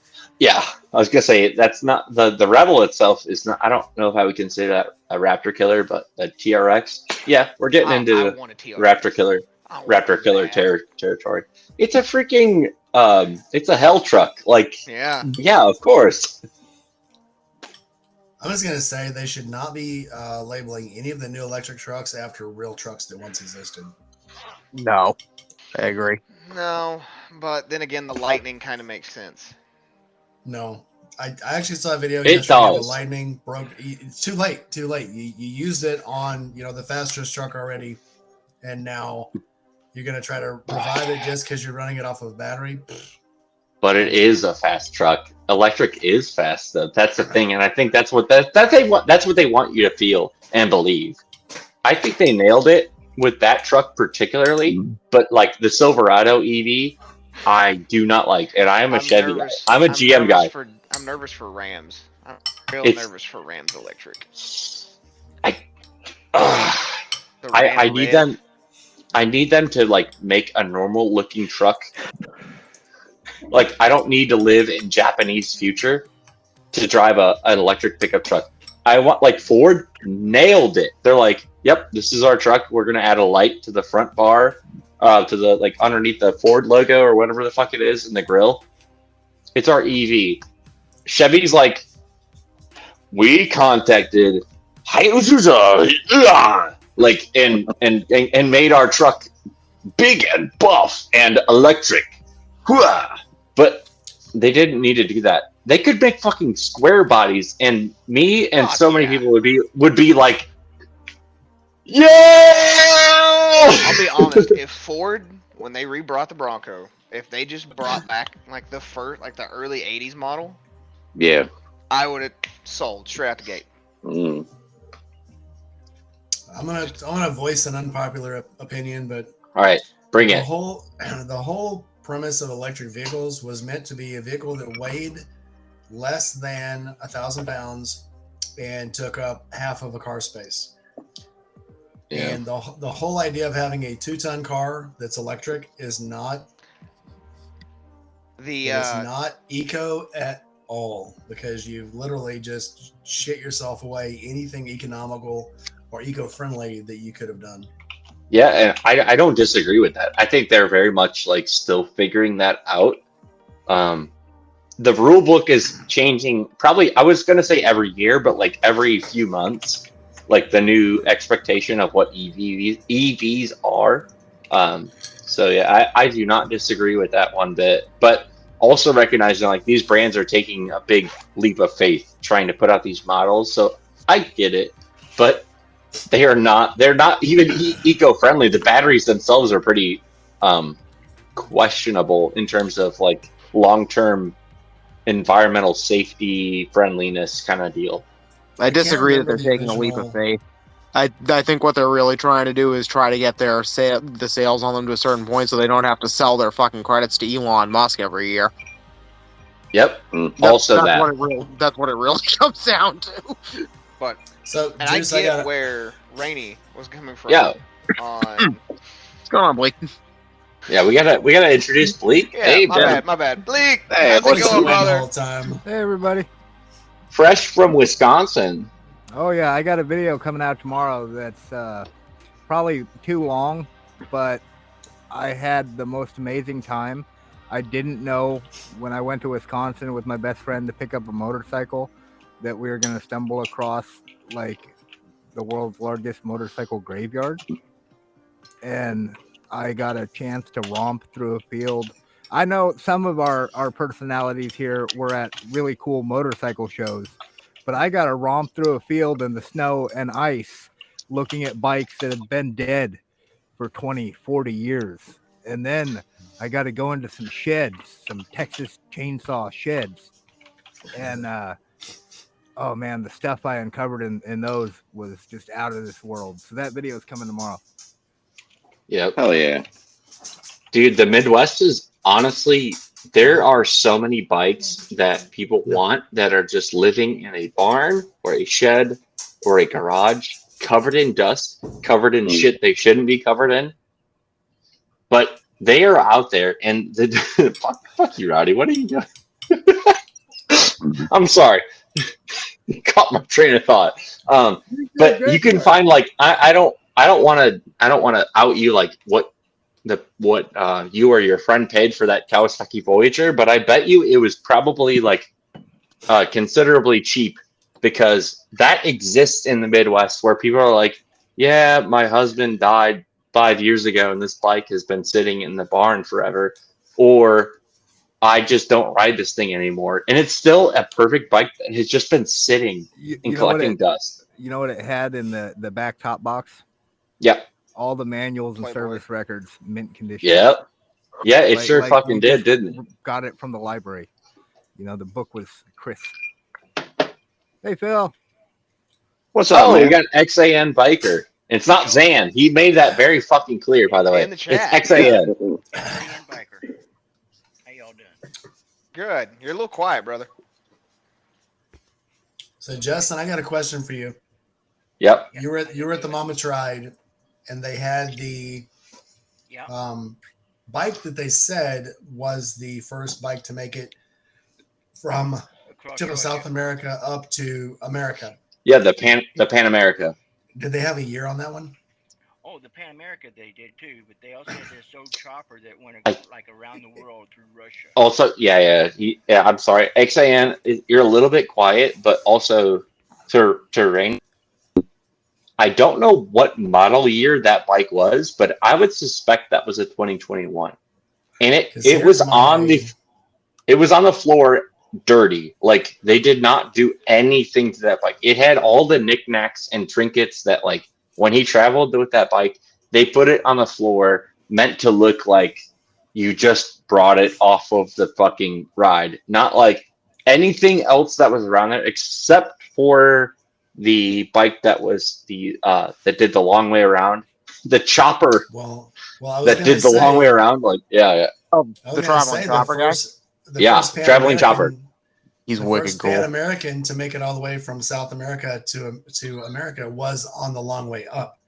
The road was the first Pan American. They had a live wire engine in a Pan America frame, and that's what he rode up. If you ever watched that movie, that's what he rode. He rode.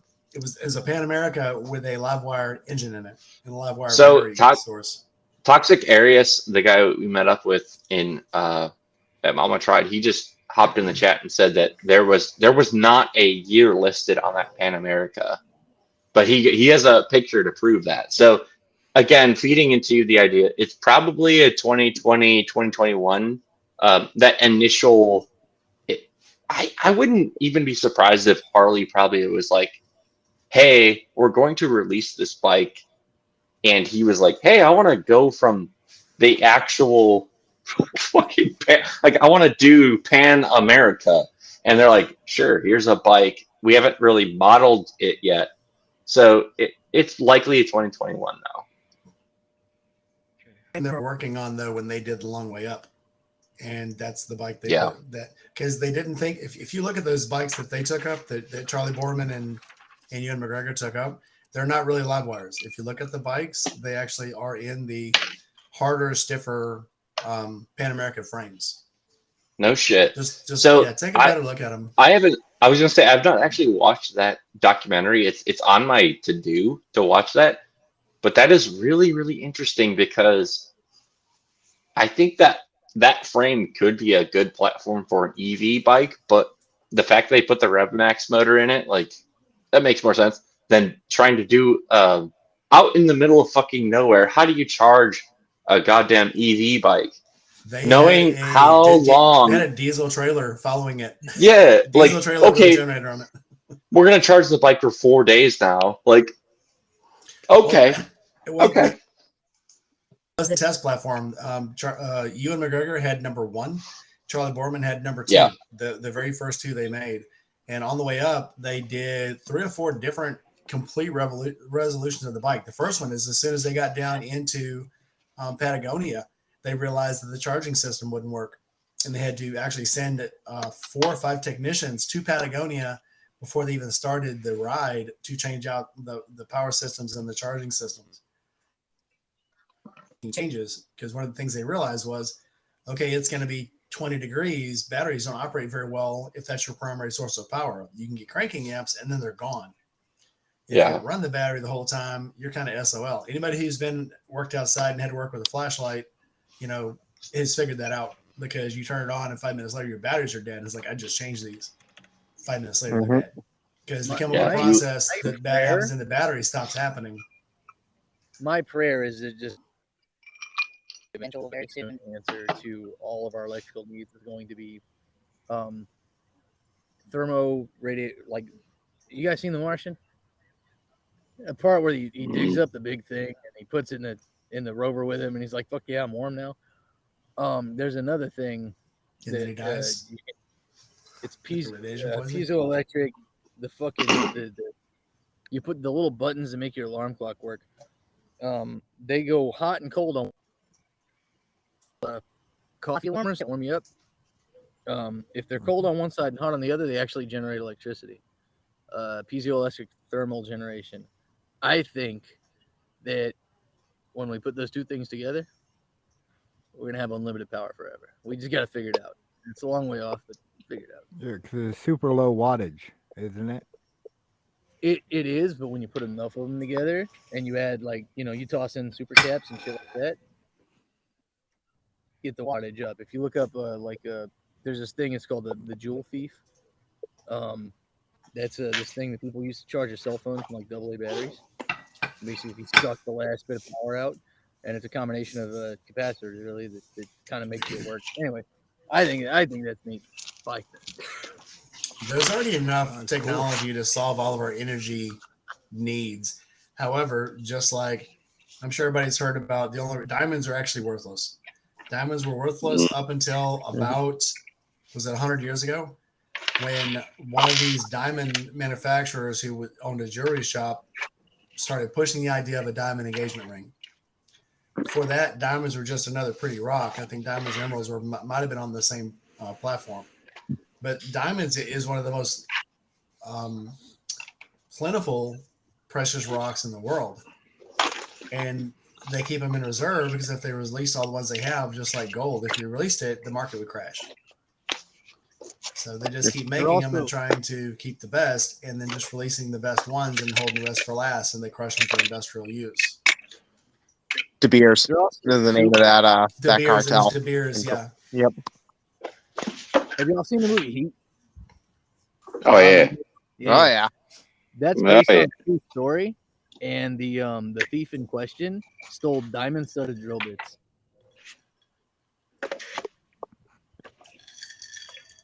All right, guys. I I want to appreciate kick it over to XAN Biker because he's new here, like a couple of you here, but also I don't know that we've given him proper attention or a welcome. And I want to at least give him a few minutes to, like, what's your spiel? Tell us about yourself. Tell us about your channel if you have one. I mean, let's hear it. Okay, I've got a channel. It's called XAN Biker. The XAN stands for Christian, but I'm not a dump you over the head with a Bible type. You know, I'm just like, I have faith, but other than that, I'll drink a wine cooler every once in a while, stuff like that. But I've got a 2008 1300 V-Star that I ride. On YouTube, and I'm on Instagram. Well, hell yeah, man. We appreciate you joining tonight. And Right on. have you? I don't know that I personally met you in person. I know that's kind of redundant, but have you been to the Forgotten Angels camp out? And if you have, I'm sorry we haven't met before, but no. Okay. Are you going to go? Is the next best question. I don't know if it's going to be in March or October, but I'm planning on going this year. Okay. When are you going to go is the real question, because you're coming eventually. Yeah. It'll be March or October or both. Right. But I've got a court date coming up in March. That's not going to work. Okay. I got a speeding ticket the other day, and it's one that I mandatorily have to show up in court. Like, what? But anyhow, they said I was going 48 and a 30. Like, woohoo. Damn. Left lane is for crime, yo. Oh yeah. All right. I've been following Josh. I've been following Forgotten Angels. Hell yeah, man. But no, I'll say we definitely see you in the chats, man. We appreciate you hanging out in our chat, but also I know I've seen you in Josh's chats and probably in Shay's chats and Cammy's, Diplomats. I mean everybody. So I definitely appreciate. I don't know who extended the invite, but it was a well-deserved one. So if anybody else in the chat tonight, I think if you're expressing an interest in joining, either tonight or next week, we'll get you on. Talk. This is our people, right? It's the Weirdos Assemble. So definitely enjoy having you on. I followed Goons and Rainy Riders trip back from Florida when they got caught in the rain. That was he's commented on my videos before. and Goons saying, "Oh, just a few more miles, just a few more miles." Once he saw Tennessee, he like, all right. We're here to corrupt. GMA Rides, welcome. Hey. Oh hell yeah! I'm actually like, after watching your interview, Mike, with her, like, we need to like throw her on here for sure. We do if she's got a good connection. Gmod, you got a good connection, man. Hop in. Assemble with us. There is some assembly required. I think we have one more slot. Yes. If not tonight, again, yeah. If not tonight, then like next week or a following week, like we'll definitely we'll make it happen. Yeah. I can pop back out too. So. No. Welcome to stay. Don't worry about it. Absolutely not. We need you. It's not enough of you with this hooligan crowd. We'll wait for Rowdy to fall asleep and then you can jump in. Yeah, I was gonna say wait for Rowdy to fall asleep, then we're good. We're good. Yeah. He's getting when I pass out, y'all do whatever the hell you want. I don't give a Where's Pumpkin? We need to get Pumpkin, or we can text her when you fall asleep. And go get the phone. It's time. Yeah, XAN, you're still real quiet. You might need to move your mic closer. I'm gonna go. I don't know if I can or not. Let's go stalk Pumpkin again. God. I don't know. Gmod said she'll be on next time. I don't know. She's been in a weird mood today, so I don't know if she's appropriate for post. It doesn't matter. She's not gonna watch this shit anyway, so she's not gonna know what I'm saying. I hope. I'm Pray for me. telling. You know what, Rowdy? I think even with all of your goofiness, I don't suspect you of being a bad person on video ever. Like I don't know that anybody could really dig up dirt on you other than like you like to have a good time. Like you're not a fucking bad person. There's nothing bad happening here. And I know I'm still you're afraid like he's gonna catch himself on fire. Yeah, also he's gonna blow that himself that up. is 100% true. That does not make him a bad person. I never said bad person, Yeah. Not a bad person. but it's Not a hard bad to have. person. Pyromaniac. Rowdy strikes me as the type of guy like he doesn't hide anything. So if he was up to something, he did tell us about it. Like, here, look at all these skulls I have in my basement. He do it on a live stream. Yeah, guys, check something out. Those Check are out my these skulls. skulls, yeah. I fed him to the dog. You're having like a can. Something wacky as shit. From the movies that we- Now, only been Rowdy, only like 3 of them. Rowdy takes care of the doggies, and he's probably Yeah. even wearing the shirt. Is it? Yeah. Hope for pets. Yep. Yeah, Yeah. buddy. he's- Pull my leash. I knew all I needed to know about Rowdy when I seen him taking care of the doggies. Yeah, y'all got the good stuff now because Pumpkin became. He went from Queen of Kitty. You said. You don't- Oh yeah, you got cats now. She has cats now. Oh. Yeah. Yeah. Oh. A pregnant cat too, right? Scared Yeah. kitty. We don't- He said, leave me be. I'm getting cuddled. Gmo, the blank chair is Phil. He stepped out. He'll be back. So Gma is coming in October. It has her tickets. So we have to start planning the convoy now. This is gonna be epic. Yeah. She's gonna rent a bike, I think is the way I heard it. And I'm hoping by the time that October rolls around that like either myself or someone else can actually loan her a bike instead of renting, because I have been in that position before. And I know Yankee, you can chime in whenever, but have been in that position of having to rent a bike for that weekend, which is not a problem. It's very, very, very accessible, especially if you fly into Tampa. We have our boy Lee. He rents out some. He has some Indians. He has a couple Harleys, but mostly some metric bikes that he rents out. They're very, very fairly priced, I would say, compared to the market of Tampa.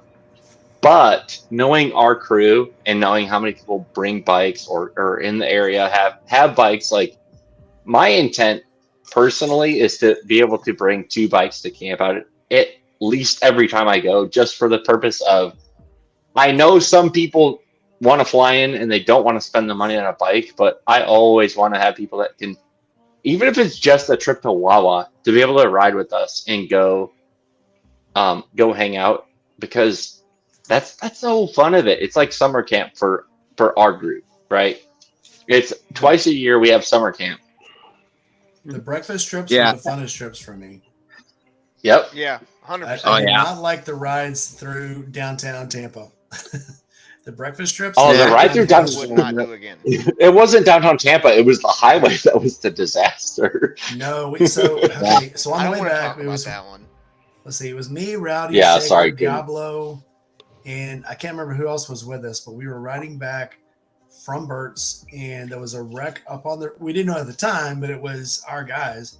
So we got diverted off into downtown Tampa through the construction area. So by where all the concrete palm trees downtown are, that's where it diverted us, and it spit us out over by the refinery area. We've kind of all seen Josh ride through that area before. But yeah, straight through downtown, the roads are very confusing. You could be in a turning lane, and all of a sudden, if you go straight, you're in a right-hand lane, and then you're in the left-hand lane without even changing lanes. It was very confusing down there. Wind Road yeah. Therapy was with us as well, and she saved my ass at the end. Her and Moto Diablo Yes. taught me how to group ride along with you because I'd never done it before, and I Yeah, was like, Therapy was with us. I'm gonna die and I'm gonna kill a bunch of other people, and you guys kept that from happening. I appreciate that. Yeah, it was a very the highway was a very bad ride. We got off the toll, got on the regular road. It was bad too. Then we got off of that road. Yes, One Road Therapy was with us that time. So it was such a good time though. Yeah. But yeah, the breakfast ride, I remember countryside, the, back roads, it was awesome. Yes, Juice. Sorry, I'll stop. Sorry, no, I didn't want to cut you off, and I'm sorry. We will get to you, Mad Yankee. But kind of circling back to the whole David Nick, rest in peace. Yes. For this March campout, I am working on coordinating a ride to Fred's Market and Johnson's Barbecue, which are kind of the same locale in Plant City, which is about it's technically probably 10-15 minutes from campout, but I'm starting to plan out a half-hour long ride. So on the Saturday of campout, I would like to have in like that late morning category. Everybody would say, "Oh, we'll start." Well, everybody kickstands up at 9:00. I don't know that we're going to do that, but we're going to be like 10 o'clock. Kickstands up. We're going to do that. I'm working on that. I actually am looking for people to kind of give me some feedback. I don't live in Tampa. I don't live in that area of Valrico, Plant City, any of that. Like, so I put a route together. It's in the Shade Tree Discord right now, but we're going to do something during campout to honor David Nick, to honor our remote coders. I think the intent is to all wear orange, like some sort of orange shirt or something like that. We're going to get to that point. Still working through it. It's a very Shade Tree Army thing. Like, we'll probably end up deciding last minute these details, but I at least wanted the route to be settled. And I found a good route. It'll be about a half hour. Try to minimize stoplights so we don't have to deal with like our blockers doing crazy shit, which has happened historically. We don't need that, but we're gonna do it a little different. We're gonna do it safe. Anywho's in house. So just wanted to throw that out there. If you have questions about it, either DM me directly or hit me up in the Shade Tree Army March 18th Forgotten Angels Campout text thread, which is underneath meetups in the Shade Tree Army Discord. If you're in there, if you're not in there, what are you doing? Sorry, that's I'm done preaching. Hey, good ad. Hey, Goon, you're just outside Hopkinsville, Kentucky? I am. Okay, I'm only 2.5 hours from you. We'll have to link up. I link up with any two wheels all the time. Yeah. Well, see, I'm just outside of Carbondale, Illinois. Okay, so yeah, you're right up there with him. That's Southern Illinois boy. Okay. Yeah. Huh? Yeah, I got some people in Marion, Illinois. Yeah, I'm 35, 40 minutes from Marion. Yeah, I went down to that university. Yeah, You got a great big right on that. university down in Carbondale. Oh, yeah. Yeah, Southern Illinois University, home of the Salukis. Oh, the family grows. Mm-hmm. That's I say I can't go to Carbondale sleep. area. I'm I got actually sleep more on the roof. on the Mississippi River, but Carbondale's like 20 minutes from my house.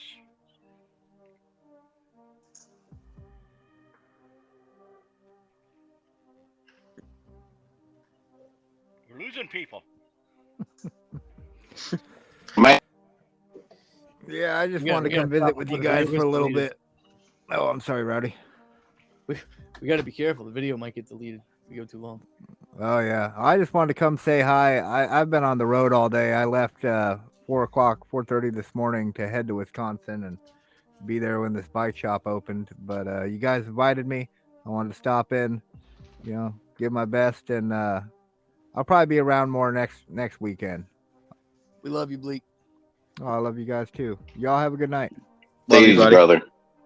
Love you, brother. Who else did we lose? I had to go refresh my drink, but good night, Bleak. I heard I had it all in my headphones the whole time, but Where'd Rainy The go? mini. oh Yeah, yeah, shit, Mike. yeah, we lost Rainy. You know, It bugs me he's because probably dealing with some other stuff, so that's fine. We'll do with it. We'll do without him. It's fine. So It's fine. This is fine. Everything is fine. You know XAN who's been bringing up quiet? We're all. Oh, I'm sorry. Go we're ahead. all Go ahead. kids. Go ahead. XAN we're bringing all up adults here. Hopkinsville and him being so close. And you've already bought your tickets, Juice. Is the Tennessee Motorcycle Music Revival in Hurricane Mills. It is May 18th through 21st. I was just looking at the tickets for everybody. They start. Let me back up a little bit. I think What's the now name? it'll be like 120 for the 4-day pass. Which, to be honest, for a 4-day pass, that's not too terribly bad. They did have a pre-sale that was like $100. Yeah, it's 129 for a 4-day general admission. You said May. However, Yeah, May. However, Yeah. if you buy Friday and Saturday, they right now have Sunday free. So Oh, it's that's 150. awesome. That's awesome. Yeah. But what we're planning is instead of paying for the camping at Hurricane Mills, about an hour and a half north of there is Land Between the Lakes and all of their campgrounds. And we could have a Brapstar / Weirdos Assemble group meetup and camp out there. I think if you camp at Land Between, first off, you, a bunch of us I think are going to be in Echo Bluff, Missouri on that thing because that's when that's planned for. I'm also pretty sure if you camp out at Land Between the Lakes in the month of May, granted you're running a little later by that point, you're almost certainly going to hear turkey shotguns going off in the woods around you at that point. That's awesome. I actually came this close with him. turkey hunting for one year, but my dad insisted on being closer to Nashville so he could visit his buddy. So we went to Ashland. What was it, like Cheatham Wildlife Management Area instead? Yeah, but I mean, my idea was like I'd buy the Saturday and pick up the Sunday pass because it's 60 and free. Yeah. And then we can spend time riding around. We can go down to Moonshine, south of Nashville, go up into Kentucky, just explore the area that I've got to know over the past few years. Yeah, the way I think about it is that I bought that pass that was $100, but I've gone to a concert and that's only about let's just say 4 hours out of my life. So even if our plans change and we don't spend every day during the day at TMMR, that's fine by me, man. It's about spending time with you all, and I think the music will be fun. The atmosphere will be fun. I actually got to meet some of the TMMR people at Mama Tried. They were there. They had a booth. But at the end of the day, it's just a place. It's just a thing to go do, and we're gonna make our own thing and make the best of it. So I'm looking forward to that more than anything. Also, not to overextend Chase and Parker's welcome, but I know the place they're moving into their own house in the Nashville area, and that's only about 2 hours from there. So you talk about Land of the Lakes, but either that and or Chase and Parker's place, like we may be able to do like a pretty cheap weekend, like their house, huh? Yeah, like even if it's just in their yard, like I don't know, like just for a weekend, like come on. If you guys can do that, I'll just stay here because I'm 45 minutes away. Are you? Oh shit. Yeah. Okay. Well. Yeah, he's like. But you're on base though, right? Yeah. Yeah. So that's not going to work for reasons we can't discuss. In Tennessee. Now, that being said, and I'm not going to spoil too much. For those that are watching, this will be the last year that I'm in Tennessee because we will be moving at some point later in the year. Yes. Don't know where yet, but we discussed it in the chat. You have the most up-to-date information. I want to say something so bad. I'm not going to say it though. I think you already know what it is. Mad Yankee, you said you're in Poplar Bluff? Have you ever been where? You say you're in Poplar Bluff? Poplar Bluff? Which state? Well, somebody mentioned Poplar Bluff, Missouri a while ago. No, he's like New Hampshire. Yeah, Yeah. I'm where I am is in New Hampshire. But where we'd be talking about was near Echo Bluff, Missouri. Although we're not actually going to be there, we're going to be in Van Buren because there's not enough space at Echo Bluff apparently. But yeah, we got just a couple people from the Discord. We got a meetup going down there. So I'm actually going to ride down towards Pennsylvania, and I'm going to hook up with Eddie, Evil Penguin, as some people know him, and then we're going to ride across like West Virginia and Kentucky going out there, and then we're going to meet up everybody in Missouri. And you're originally like a Newton, Massachusetts boy, right? Oh yeah. So I actually, okay, funny enough, I just was visiting, my best friend lives out that way. She lives in Waltham. But I mean like side by, I mean like pretty much the same fucking thing. So when I heard that on like a stream, I'm like, oh shit, I was just there. Like it's a really fun area, especially being so close to Boston, like proper. Like it's only like 20 minutes even into the city. Like it's a beautiful little area, old timey kind of, you know, historic. I don't know how else to describe that. Like patriotic, historic. Like it's true America there. Yeah, yeah, there is that element of it. There is a lot of like American Revolutionary history going on in the area, and when you are in Newton, you're within like easy striking distance of a lot of the different stuff. Because where I grew up in Newton, I wasn't too far from the interchange of 128 North and the Mass Pike, so I could pretty much just go anywhere I wanted at a moment's notice. But yeah, Newton is one of the right outside Boston.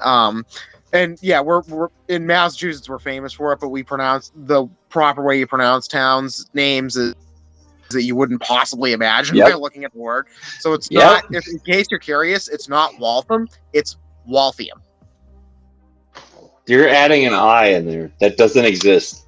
It's. I'm telling you, that is what it's called. It's Walthium. That's how you say it. I don't doubt you at all. I believe you. I believe that because like. There are so many wacky pronunciations that you just wouldn't know until you've been there and you've heard somebody else say it. Going to a grocery store and hearing how the way that people talk is just so much different than me.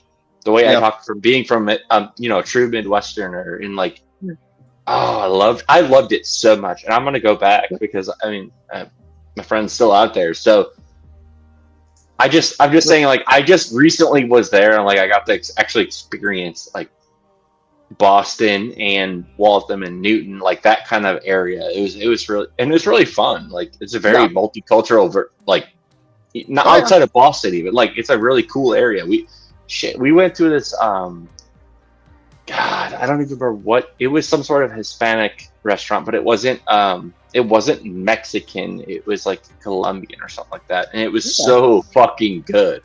Like it was a place that, as a Midwesterner, you just don't see that. But then you go there and you've got like, what's that root veg? It's not potato, obviously, but like there's something else like in this Colombian or whatever the fuck it was. No, it was Guatemalan.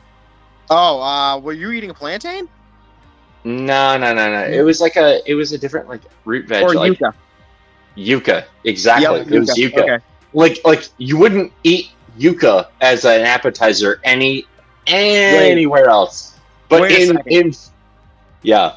You said it was Guatemalan. Meatier. What? Meatier.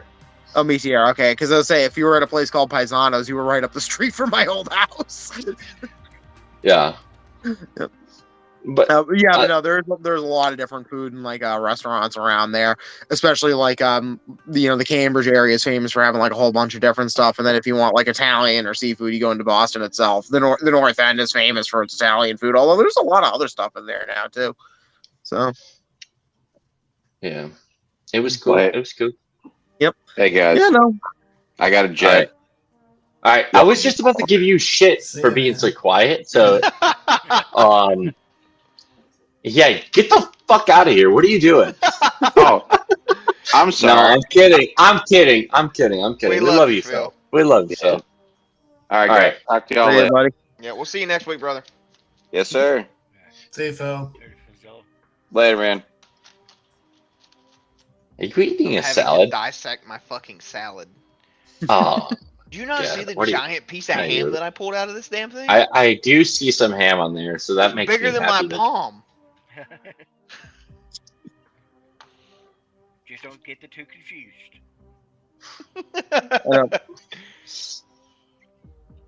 And I don't know if he posted them on his Discord or in the Shade Tree one, but Captain Grant, he posted a picture of the jalapeno poppers I got at the brewery we went to. They're freaking massive. I've never poppers this big before. Oh, the shit. We can do that during fucking TMMR. Yeah. Sorry, So okay. So that's a great totally point. stealing Rainy's thunder on that one. I'm gonna jack that and put it in our weekend. Maybe that's what we need to talk about. It's like I actually will plan on riding down to TMMR. I'm not going to drive down because it's only like whatever 7 hours or so. Like I would like to have a good, comfy setup, like tent, obviously, but like I want to eat good, sleep good, drink good. I mean, I think we'll nail it all, but also I want to like figure those sorts of things out. You know what I mean? Because I have an extra 5-man tent here that I brought to March's Forgotten Angels because I drove down Mm-hmm. with my brothers. So I think this March Forgotten Angels camp out is going to be a really good bringing back of the mines. Like I think a lot of people there were a ton of people that couldn't make it to October camp out. Not to say that there weren't a lot of key people at October camp out, but I think March will be it's like the reunion tour, right? Mhm. So we'll be one less short, but also I think there's going to be a lot of people there that weren't there. There's no wedding to contend with now. Nothing wrong with that. Like it was a beautiful wedding. I loved being there for that. But no wedding. Actually, very few or very small emphasis on a Forgotten Angels raffle. David just recently posted his own concourse for raffle. yeah, Maybe we can throw a link. I don't know how we would throw a link, but maybe we throw a link in. Anyways, there's a link for that. There is technically the Bert's Salute to America raffle happening for that for the devil-tailed chopper, as it were. That's happening, but I think for our community to know that like the Birds raffle is very much not the Forgotten Angels raffle. So those are two very separate things. Not that we're not contributing to it. I think it's still very, very, very important, but it's not the same thing as the previous raffles we've had at the March and October campouts. So many things I want to say. Up spelling. Yeah. No. I know a couple. I will delete you from the channel. No. I know a couple things about some things, and let's just say let's keep our focus on so Shade hard. Tree Army. Oh, this is Shade Tree Army, but I'm so hard trying to keep secrets. Is that not the shadiest shit you guys have ever fucking heard? I know a couple things about some things, but I know a few things about things. Go to sleep, Rowdy. I know Rowdy. some things. I remember Rowdy. some things. And then Brainy is also going to be bringing some very secret, super secret surprise raffle gifts. I know nothing. I did want to say though, if Aaron should bring his brother, and when we get out there, every once in a while, one of us should go in accordance with the prophecy, and we should all raise our hand and go in accordance with the prophecy. In accordance with the prophecy. And then when we get up, and it goes, and one of us will go as above, and the others all go so below.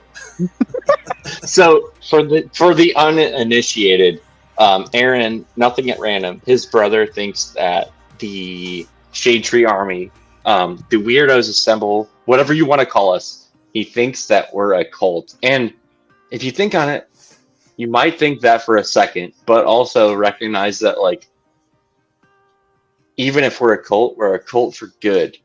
Best cult ever. I hate to break it to you, but we are a cult. We're just not up there. We're a cult, but we're a good cult. Yeah, we're a fun cult. I don't like to think of it as a cult, but also I don't disagree with that labeling.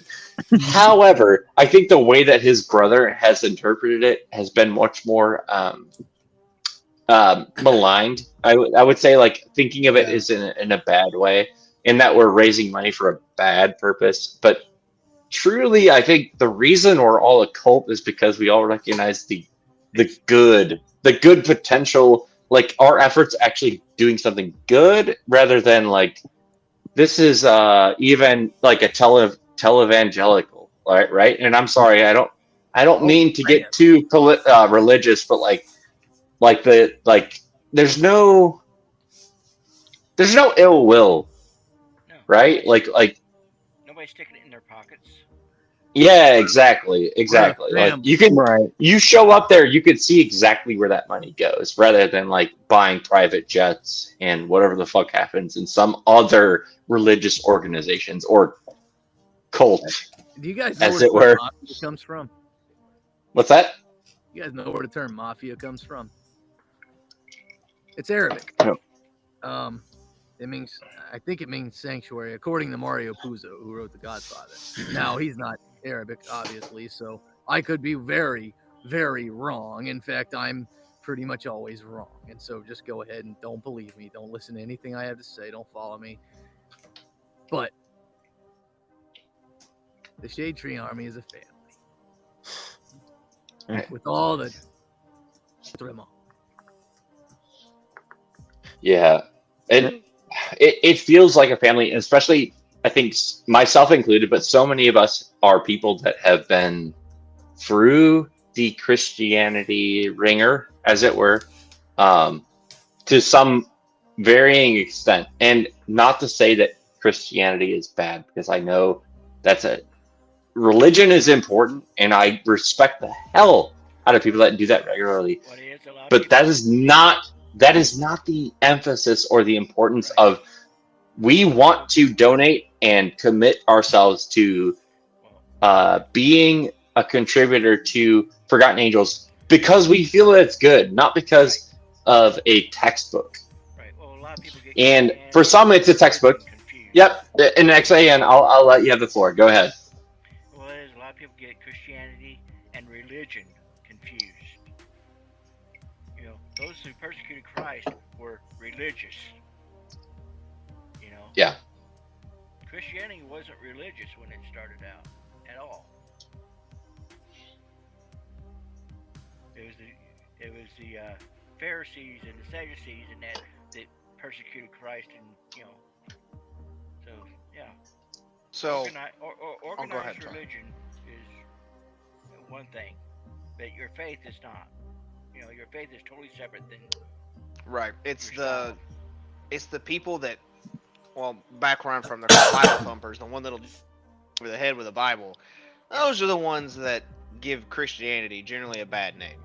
Yeah. Christianity is not really a bad thing in general. Even those didn't give Christianity a bad name. It's the people that used it wrongly for the wrong purposes or for selfish purposes.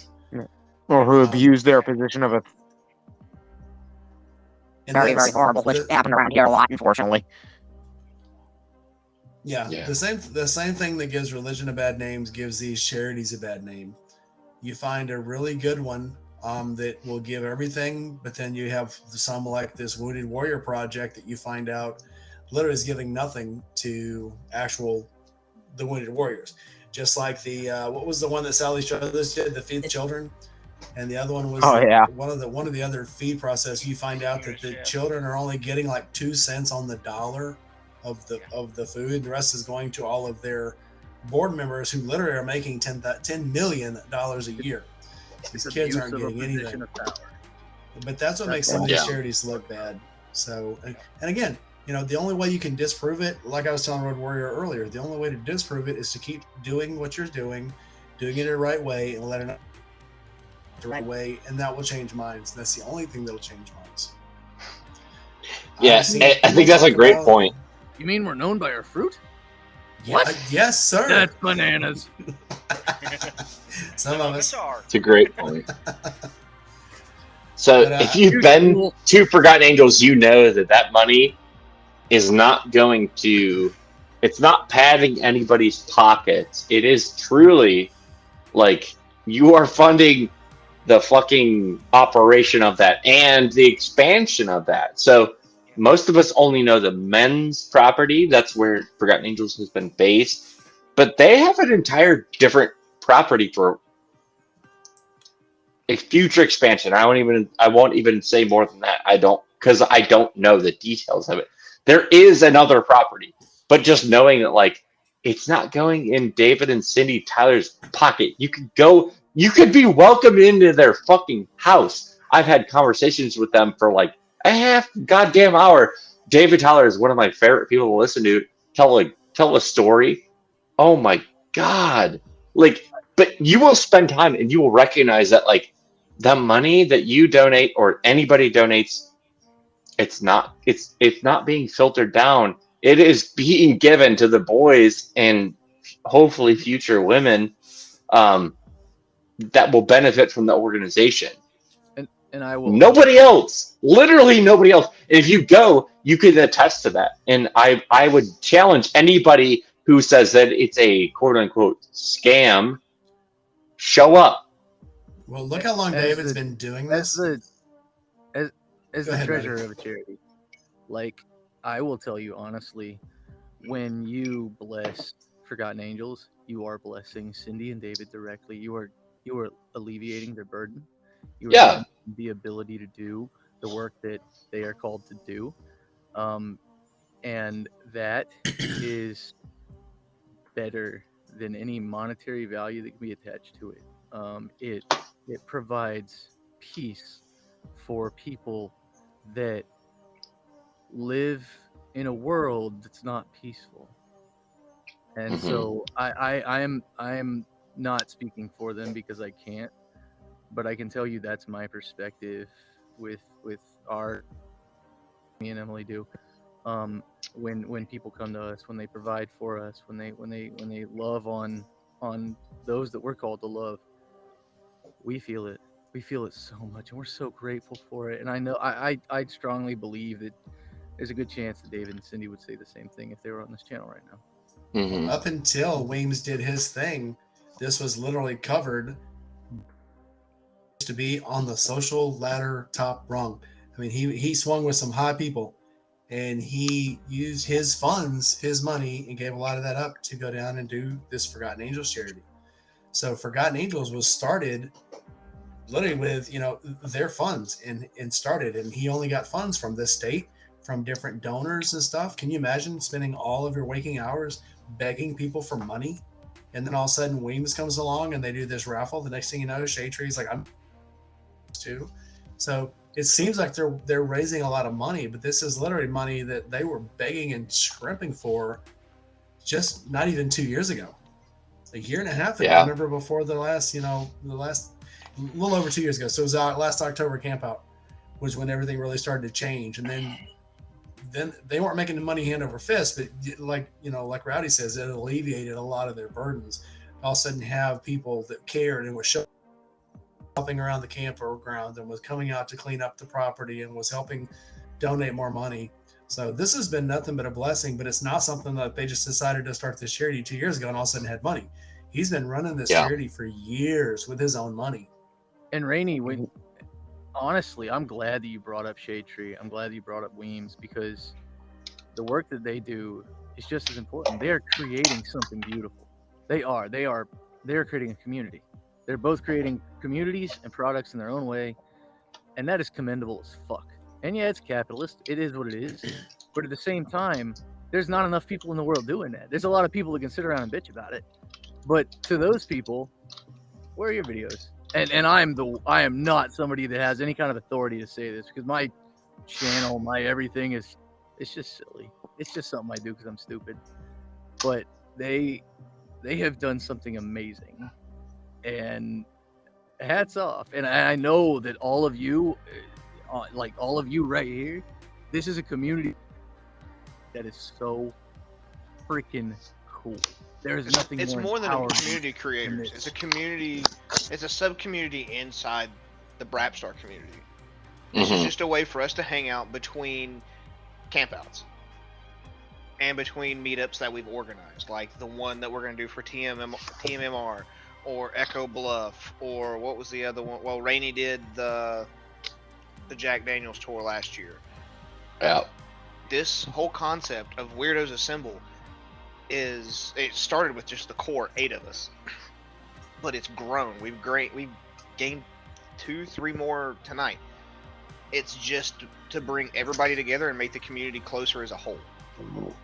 Yep, and I would add to that, even though you were only added tonight, if you would like to continue to be a part of this, we do have a schedule. We have a whole list. Like, if you want to put yourself on the schedule, like, do it, because tonight we started with 3 people, I think, and now look at us, like, we're here, and it's always easier to know if you want to be on the show and you want to contribute to the topics that we're going to talk about on a week-to-week basis. That's super helpful to us. You're obviously a part of our community, but Goon and myself and Mike and Rowdy and everybody that had kind of initiated, like, we wanted to do a thing for us because it's important. But look how much glory we've brought to the cause, though. Because I don't think that we have not had a meetup yet or a live stream where we haven't mentioned how wonderful our group is, how good the Shade Tree Army is, and David and Cindy's charity, the Forgotten Angels. You know, like Rowdy was saying, what was it? Known by the fruits of their labors.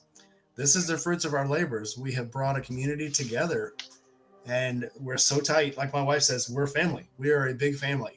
Yeah. You know, 2 years ago, I would not have even thought there's anywhere I could go in America and just stop at somebody's house and say, "Hey, I need a place to stay. Hey, I'm just going to visit for a while." Now, look at us, man. I mean, all the way down to the tip of Florida. We're just one big happy family, one big stupid retarded family sometimes, but we're having so much fun, and we're in that. I can't stress the word family enough. You know, we're friends, we are family, we are cohorts, we're partners in crime, and we're all better for it. I've heard this. Now, sorry. Go ahead. I've heard used more than once with various groups of bikers, but it absolutely fits with it.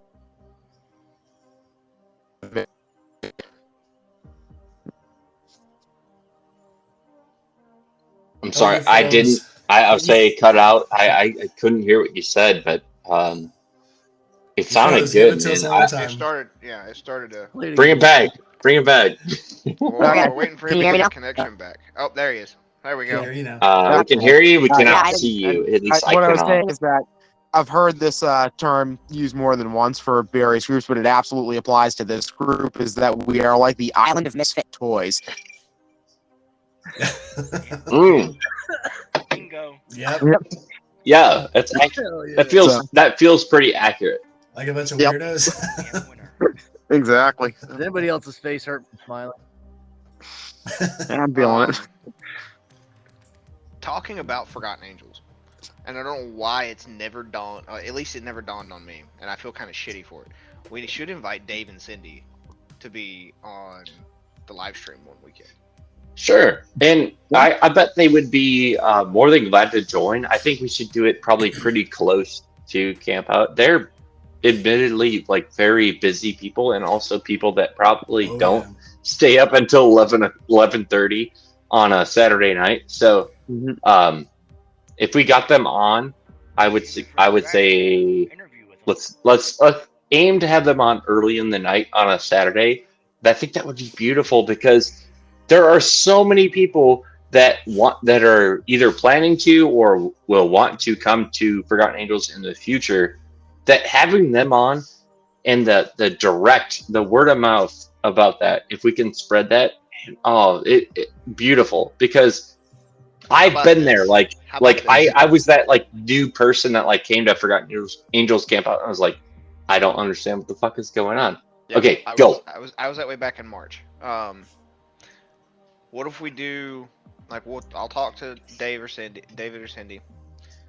We'll do a special early Saturday live stream. Sure. Just for them.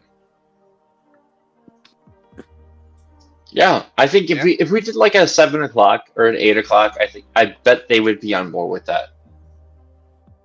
Cool. We'll put that. I don't think they're not they're not late night people though. Typically speaking, I think they probably are very used to being in bed by then. Now we just gonna get Josh and Weems on here. Night person anymore. I know that for me anyway. It's a. I mean, you guys have seen it. I pass out. Sometimes it's because I'm inebriated. Most of the time, it's because I'm exhausted. I'm not gonna lie. But both. No, Rowdy. It's honestly, even if it's because you've had a little bit too much, it's also because you've like physically extolled yourself to the extent that, you know what, you had a good time. You wanted to end the week strong and have whatever imbibements you had. And I don't think any of us judge you for that, man. It's just it is funny. Admittedly, it is hilarious to watch you fall asleep on stream. But like none of us like judge you for that. It's just like a part of like, yeah, you had a fucking hard week. Like, and if every week is a hard week, we still understand that. Like Fridays get it. a lot harder because like I would wake up and then I would have to work and stuff, and so like I wouldn't really be able to nap. Like Saturdays a day of rest. So like me and Emily, we literally partied all day. Like we woke up, we went to a baby shower this morning, which was a little bit tiring, and then after that I came home and took a nap, but I was ready for tonight. And after I took my nap, we played in the backyard with some kiddie pools with the dogs, and they just had a blast. And we got lots of good video that I'm hoping to post soon. But yeah, so I was super happy when we moved this to Saturday nights. And I'm hoping that David and Cindy and others can join after a good day of rest, you know, and we'll be able to do this and not crash. I would love to have them on. Oh, excuse me, because I think we can talk about it till we're out of breath, but also like it's one of those things where when you hear it from direct from the horse's mouth, man, like. Good night, Toxic. Yeah, thanks for joining, man. It would be really cool to have them on, at least from a fundraising perspective as well. That's what they do. That's part of being a nonprofit, being a charity like that. Like exposure to our community would be a really good thing as well.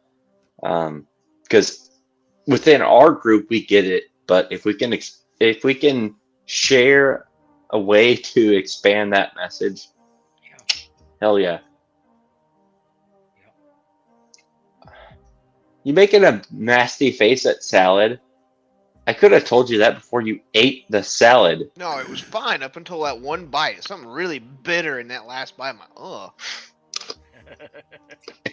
Brown lettuce. Oh. Don't eat the yellow snow or the brown lettuce. Yep.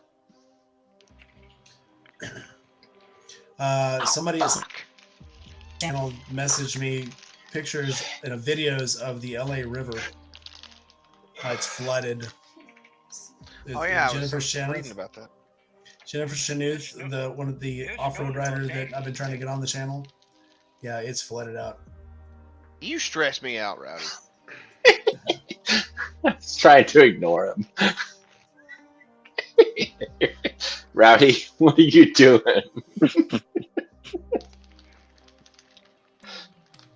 I'm packing up a bunch of cooking stuff. We just finished cooking a bunch of chicken. You smoking that chicken, huh? Yeah, it's done. It was done, and it's delicious. Version of Dennis the Menace. Yes, actually, 100,000% yes. He is Dennis the Menace grown up. I love that. I prefer Alice Cooper. Rowdy. He might sound like him, but also Dennis the Menace is so accurate. I draw like a shitload of inspiration from Alice Cooper. Honestly, he's a very devout Christian. I don't know if you guys have ever gotten into any of his stuff. I believe that. I actually 1,000% believe that. Yep. And it's weird, but he also gets along with everybody. Like he's friends with Marilyn Manson. They have. Yep. They obviously disagree with each other, but he'll tell you straight up that they're friends, and so like that's Rowdy is Rowdy to Clint's Vincent Fournier, which is Alice Cooper's real name, by the way. Well, Yeah, let me Rowdy, tell my you a story. I'll sorry. tell you a story from my childhood. So Pat Boone was his neighbor, Alice Cooper's, and their children played together. And Alice Cooper would go over to Pat Boone's and play tennis in Pat Boone's backyard. Nice. Yeah, no. It's time. What I used as a profile picture on a couple of websites, Rowdy, was a picture of Dwight Fry. And I'm gonna give you one guess as to where that came from. Do you know Welcome to My Nightmare? I think so. Yeah. There's a person in my life that goes by a character on that album, and I don't know. It's it's interesting. How it all comes together. No, yeah, but yeah, he's pretty. Yeah, Alice Cooper's a pretty interesting dude. Super intelligent, and like if you ever hear any interviews with him, like he's a very smart cookie. Very articulate, very intelligent. Yep. And what disturbs me is there are people that honestly believe that, like, you know, he spent so much time in insane asylums, so like they believe in the character, and it's like, yeah, oh my God, that's like people believing that Iron Maiden is Satanist. Like if you look at their interviews, they openly say, "No, you have not listened to our music at all if you believe that we're Satanists." Yeah, I find it funny. I'll never forget Alice Cooper being in Wayne's World. Oh yeah. He was also. I don't know. Did you guys see the Tim Burton Dark Side thing? He was at the end of that. It was funny. Hey, go ahead, Christian. I'm sorry, man. Go ahead. But no, Wayne and Garth thought they were gonna go in there and just party away and that, you know. Now it's like, oh no, man, we're just gonna chill. I mean, you know. Hey, Johnny Depp's character looks up and he goes, "Ugliest woman I've ever seen." The juice is loose. Go watch the Koopa Woman.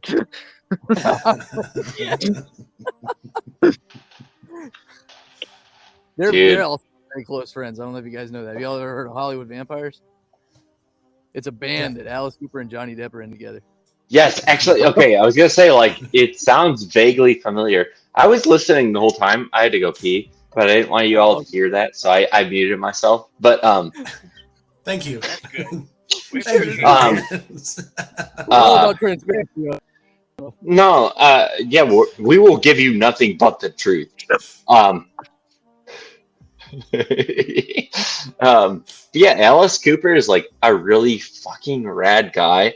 I don't doubt that like he's also super religious. I don't doubt that he's still super involved with radio because I believe he's one of those people that like still believes in like the radio has power, and it definitely fucking does. Even with Spotify, it does. But like when you mentioned Wayne's World, I was like, yep, like that is the most Alice Cooper thing that could ever happen. Yeah. No, I can beat it. XAN might remember this. Drug commercials, and he also did a commercial that he was out in the street talking to kids. And this adult's like, "Hey, what are you doing talking to those kids?" He goes, "I'm telling these kids to stay off drugs." Obviously, their parents don't care. Parents need to get in their kids' lives and play with them. Get out, do something with them. And then it shows him jumping rope, and they're like doing double dutch, and he's in the rope jumping, doing the double dutch songs with them. Look that up. I bet you can find it on YouTube. Severed heads hanging from his belt. He was big into family and yeah. I bet he still is. Drugs. But yeah, he would do the parenthood commercials where you need to spend more time with your kids. I remember those on Saturday mornings. But I'm gonna find one of those. I'm gonna share it online. Yeah, I got some of the best interview advice ever. Listening to Alice for once, because he does. Because speaking of radio, they'll do a thing where it's broadcast on a bunch of stations throughout the country, but it's nights with Alice. So when you're listening to like you know, the classical. You know, or near Boston, like 11:30 at night. Your nights with Alice. Bit once where he was answering some fan mail, I think, and it was from out who knows where. He was like starting a high school band with his buddies, but he was asking him. He was like, "I get stage fright. What do I do?" And what he told the kid, he's like, well, the first thing you got to do to try to overcome it is you got to make sure your product is good. So you guys got to practice and, actually get good at the type of music you're trying to play. But he said, mind though, is that the audience is going to feed off of your energy. So when you go out on stage, your attitude isn't going to be, oh my God, I hope you guys like this. Please don't hate me. He says it's got to be, more along the lines of, this is great. This is awesome. And you guys are going to love it. And he goes, if you carry that attitude, the audience will feed off of that. I have found that to be terrific interview advice in general when you're, or just like a sales pitch in general. It's like if you're trying to sell anyone anything, it's like you gotta have the attitude of like, this is awesome. You're gonna love it. Yep. And this I don't disagree with that. Man. Go ahead. Sorry, Ratty. Go ahead. So I'm just throwing in some stupid 2 cents worth if it's that. But like, the weirder, the zanier, the better. Have you guys heard of Andrew WK? Andrew WK was voted the American Association of Suicidology's Man of the Year in 2018 or 19. And I saw an interview with him on YouTube where he broke his hand punching the floor until blood came out of his hands. And the interviewer was horrified. She was like cowering in a corner by the time the interview was over. And he calmed down. He sat down calmly. She said, "What the hell was that?" He goes, "I just wanted you to know that if I died tomorrow, I gave you everything I had." And like that, the minute I saw that, I was like, I want to be that guy one day. Yeah. Really cool. Yeah, I like it. I'll try and throw a link in the comments later if I can find that interview. It was kind of inspiring. It's bizarre. It's bonkers shit, but you know what? I think it's a great segue because being a performer, right? Like putting yourself out there is very risky. I think there's an underlying assumption that there is going to be a base of people that will enjoy your shit, but the risk is like you want to make it good enough so that even more people want your shit.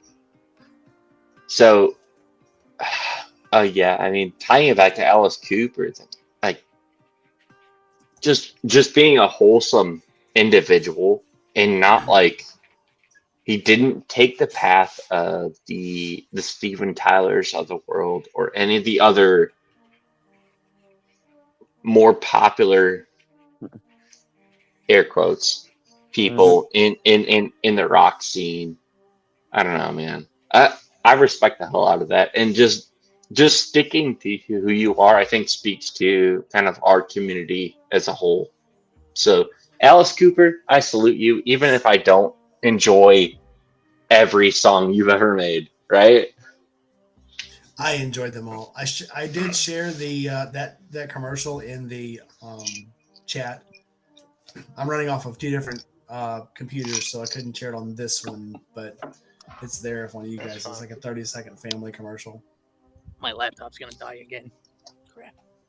I gotta resurrect it. Cast a spell or some shit. We'll watch this and then we'll start getting closing remarks. Give me a second. Yeah, I was gonna say we're almost budgeting on 3 hours. We're pushing a longer. Yeah. This is longer one we've done in a while. No, and I was gonna say it's a good thing. Obviously, we've got a few newer faces here, and I love that, man. I love that Yankee Christian biker, if you want to be called that, instead of XAN. Thank you guys for joining again. I think we've been doing this on a weekly basis. Some of us, it's a rotating cast, but bringing in some of the folks that are always in those Weirdos chats, man. I think that's the coolest part of it all, is that we're a fucking community for real. This is family. Where the XAN comes in at, you see all these signs that says Merry Xmas. Sure. And the X stands for Christ and AN. So that's where I get XAN, Christian. It was something the Greeks did, yeah. They Christian. Christos. Yeah. Christos Anesti. Alitos Anesti. Wait. Tikanis, claro. I had a Greek friend. Okay, come on. Hey. Everybody knows the Greek alphabet a little bit. Oh, I love it. Oh, dude. Actually, I could do a whole fucking bit on Greek, Greek Orthodox tradition, Greek tradition, even if that is a whole different fucking discussion. It's hilarious though. Greek folk, I love that. I worked in a Greek diner. I know most of you probably worked in a restaurant at some point. That's statistically, like, I think that's a thing, is that if you work in a restaurant, you work in a Greek-owned restaurant. So you can relate. Love my Greek people. Mm. From Lebanon. So yeah, let's get together. Let's commiserate. We gotta Rowdy. We gotta connect about my concourse. Okay. We can Offline. Yeah. Yeah, exactly. But also, I'm willing to work with you on that. Cool. All right. I'm gonna go ahead and pop on out. So, Yeah, We're gonna start closing it up. We are winding down. Mm-hmm. We'll go for last comments and start winding everything up. Juice, what do you got for everybody? Oh shit! We just lost XAN by Christian Biker. Sorry, He said he didn't. Sorry, I'm gonna say goodbye for Christian Biker, XAN Biker, first and foremost. But also for everybody that has joined and has made it this far, thank you so much. I know we're a little bit more fast and loose with this talk through whatever we want to call it, this podcast. But I appreciate the hell out of you. I'm thankful for what I have, and I'm thankful for you all being a part of it. So that's my piece. Thank you for joining. Next, who is next? Let's go with Mad Yankee. No, just I'm super grateful to be here. Thank you for having me. Thank you for letting me actually finally join in. And yeah, I mean, this is all, I think it's more than just like a group of, like, this isn't like a random podcast, a product together. It's like, nah, man, we're a group, we're a thing, we're a family. So we are the product. Yeah. So yeah, that's all I got. All right, Rowdy. Doing, thank you for having us, and Juice, thank you for keeping us together. Oh man, it's the least I can do, and also you prevented the awkward silences. It's part of my brain. And Rainey, thank you for everything. I haven't done anything yet. Yeah, I just find it awesome that we can get together like this, and that we've kind of stuck together as a little micro dysfunctional family, and that we can still want to get together and hang out. I think it's great, and I think it's great that people see what we're doing here and want to get in our chats, and want to be associated with us even still. So we must be doing something right, because people want to join us. So there's that. I mean, I haven't gotten any new restraining orders lately. I don't think you guys have. That's either. a good I thing. think we're doing right. No, only people that want to join. Quite the opposite of a restraining order. Like Gmal Rides, I was just trying to respond back to her. We're gonna have Gmal Rides back on in a future episode. I know, Mike Rainey Rider, you had her on in an interview, but I think it would be cool to have her on in this podcast. But I sorry, think we only did I didn't mean to steal a show. I think I only did half an interview good, with her, honestly. I think there's a whole nother interview with Gmal Rides that we can do, because she's got a lot. Precisely. So, yeah, that girl's got some history, and we didn't barely talked about the show ahead at all. So that's gonna She is so fucking cool. Old school chopper scene. Like, there is so much untapped potential that we're gonna dig that up. We're gonna get there. Documentary behind the music edition. Yeah. I mean, if anybody wants to see like have the after show recorded, we can 100% do that. Yeah. I I forgot didn't mean about to jump that. in on somebody. Sorry. No, go ahead. You got it. You got it. All right. So I appreciate everybody coming. 110%. This is my way of trying to, like I said earlier, bring the community together in between campouts. And we will 100% bring more people in, just like we did with Yankee. I appreciate you coming on. XAN Biker, even though he's already Pop Smoke. And anybody in chat that wants to come on, my Discord link is in the description, not the description, but in the chat. I'll drop it in the description, and we'll get you added to the Weirdos Assemble chat. Yeah, and I would just add that, like, if you forget about messaging Goon, also hit up myself or Rowdy or Mike, Rainy Matter, Any of us, yeah. We're Rowdy, all here. Yeah. We've all got the Aaron. I mean, like, there are several people. I'll sneak all you. What I guess the way I would say it is, you have zero excuses. You have multiple points of contacts. If you want to be on this fucking show, get here because we want you here, and that's the goddamn truth. Is we want you here, and the only person preventing you from being here is you. We want Be here. you for the Shade Tree Army. Guys, you're more than welcome. Come on in. Yep. All right. Last Yep. question for everybody. Juice, when's your next video coming out? Dude, every Thursday, 6:30 p.m. Eastern Standard Time. I think this video is going to be about my new Harley, but I also am still working on the KZ400. So news, it'll depend on how this week goes. Every Thursday, 6:30. Yankee? I don't have a YouTube channel, but We're gonna fix that. We'll fix I that. feel like we it need might to be in the fix. future. You I obviously have am a going camera. ice fishing tomorrow, so I'll probably take some shots wherever I am. I'll have an Instagram post going on. There we That's go. about it. Yeah, Even if you put need to up like slay a- it. Oh, go ahead, Mike. Even if you put up like a 1-minute video, I mean, some of the look at somebody. I'm not gonna spoil anything. But one of the people I'm getting to go on the channel, literally just made her whole channel with shorts, like 30-second clips, and she's got like 7,000 subscribers.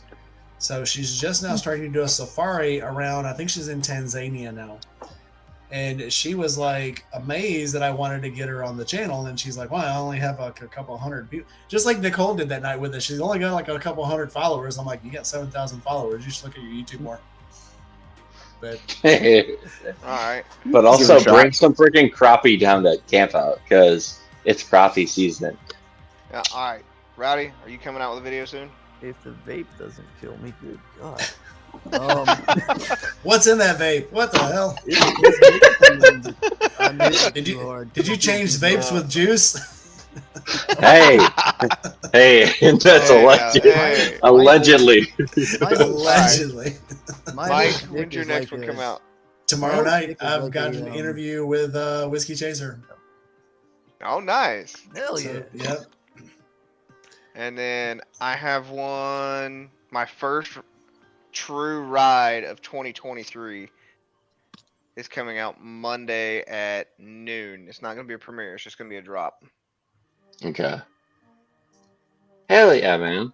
Like, I get that. And I noticed you and there's a few other creators that I can think of that, like, winter is fucking hard on a lot of us. And I totally get, like, not making content for the sake of, you don't want to make just filler content. And I hate fluff content. I get it. I fucking get it, man. I get it. But anyways, we can have a whole different offline conversation about that. I'm just sorry, but like, I got your back. All right, but again, I appreciate everybody for coming. It's been a blast. We will see you again next Saturday. Be there. Time dependent. If Dave and Cindy can come, then it'll be at 5 or 6. If not, 8 Eastern Central Time. Yep. Yeah, let's see what we can do. All right. Check my schedule. I'll let you know. Later on, everybody. These weirdos are out, Later. guys. Later. Bye-bye. Bye. Bye-bye.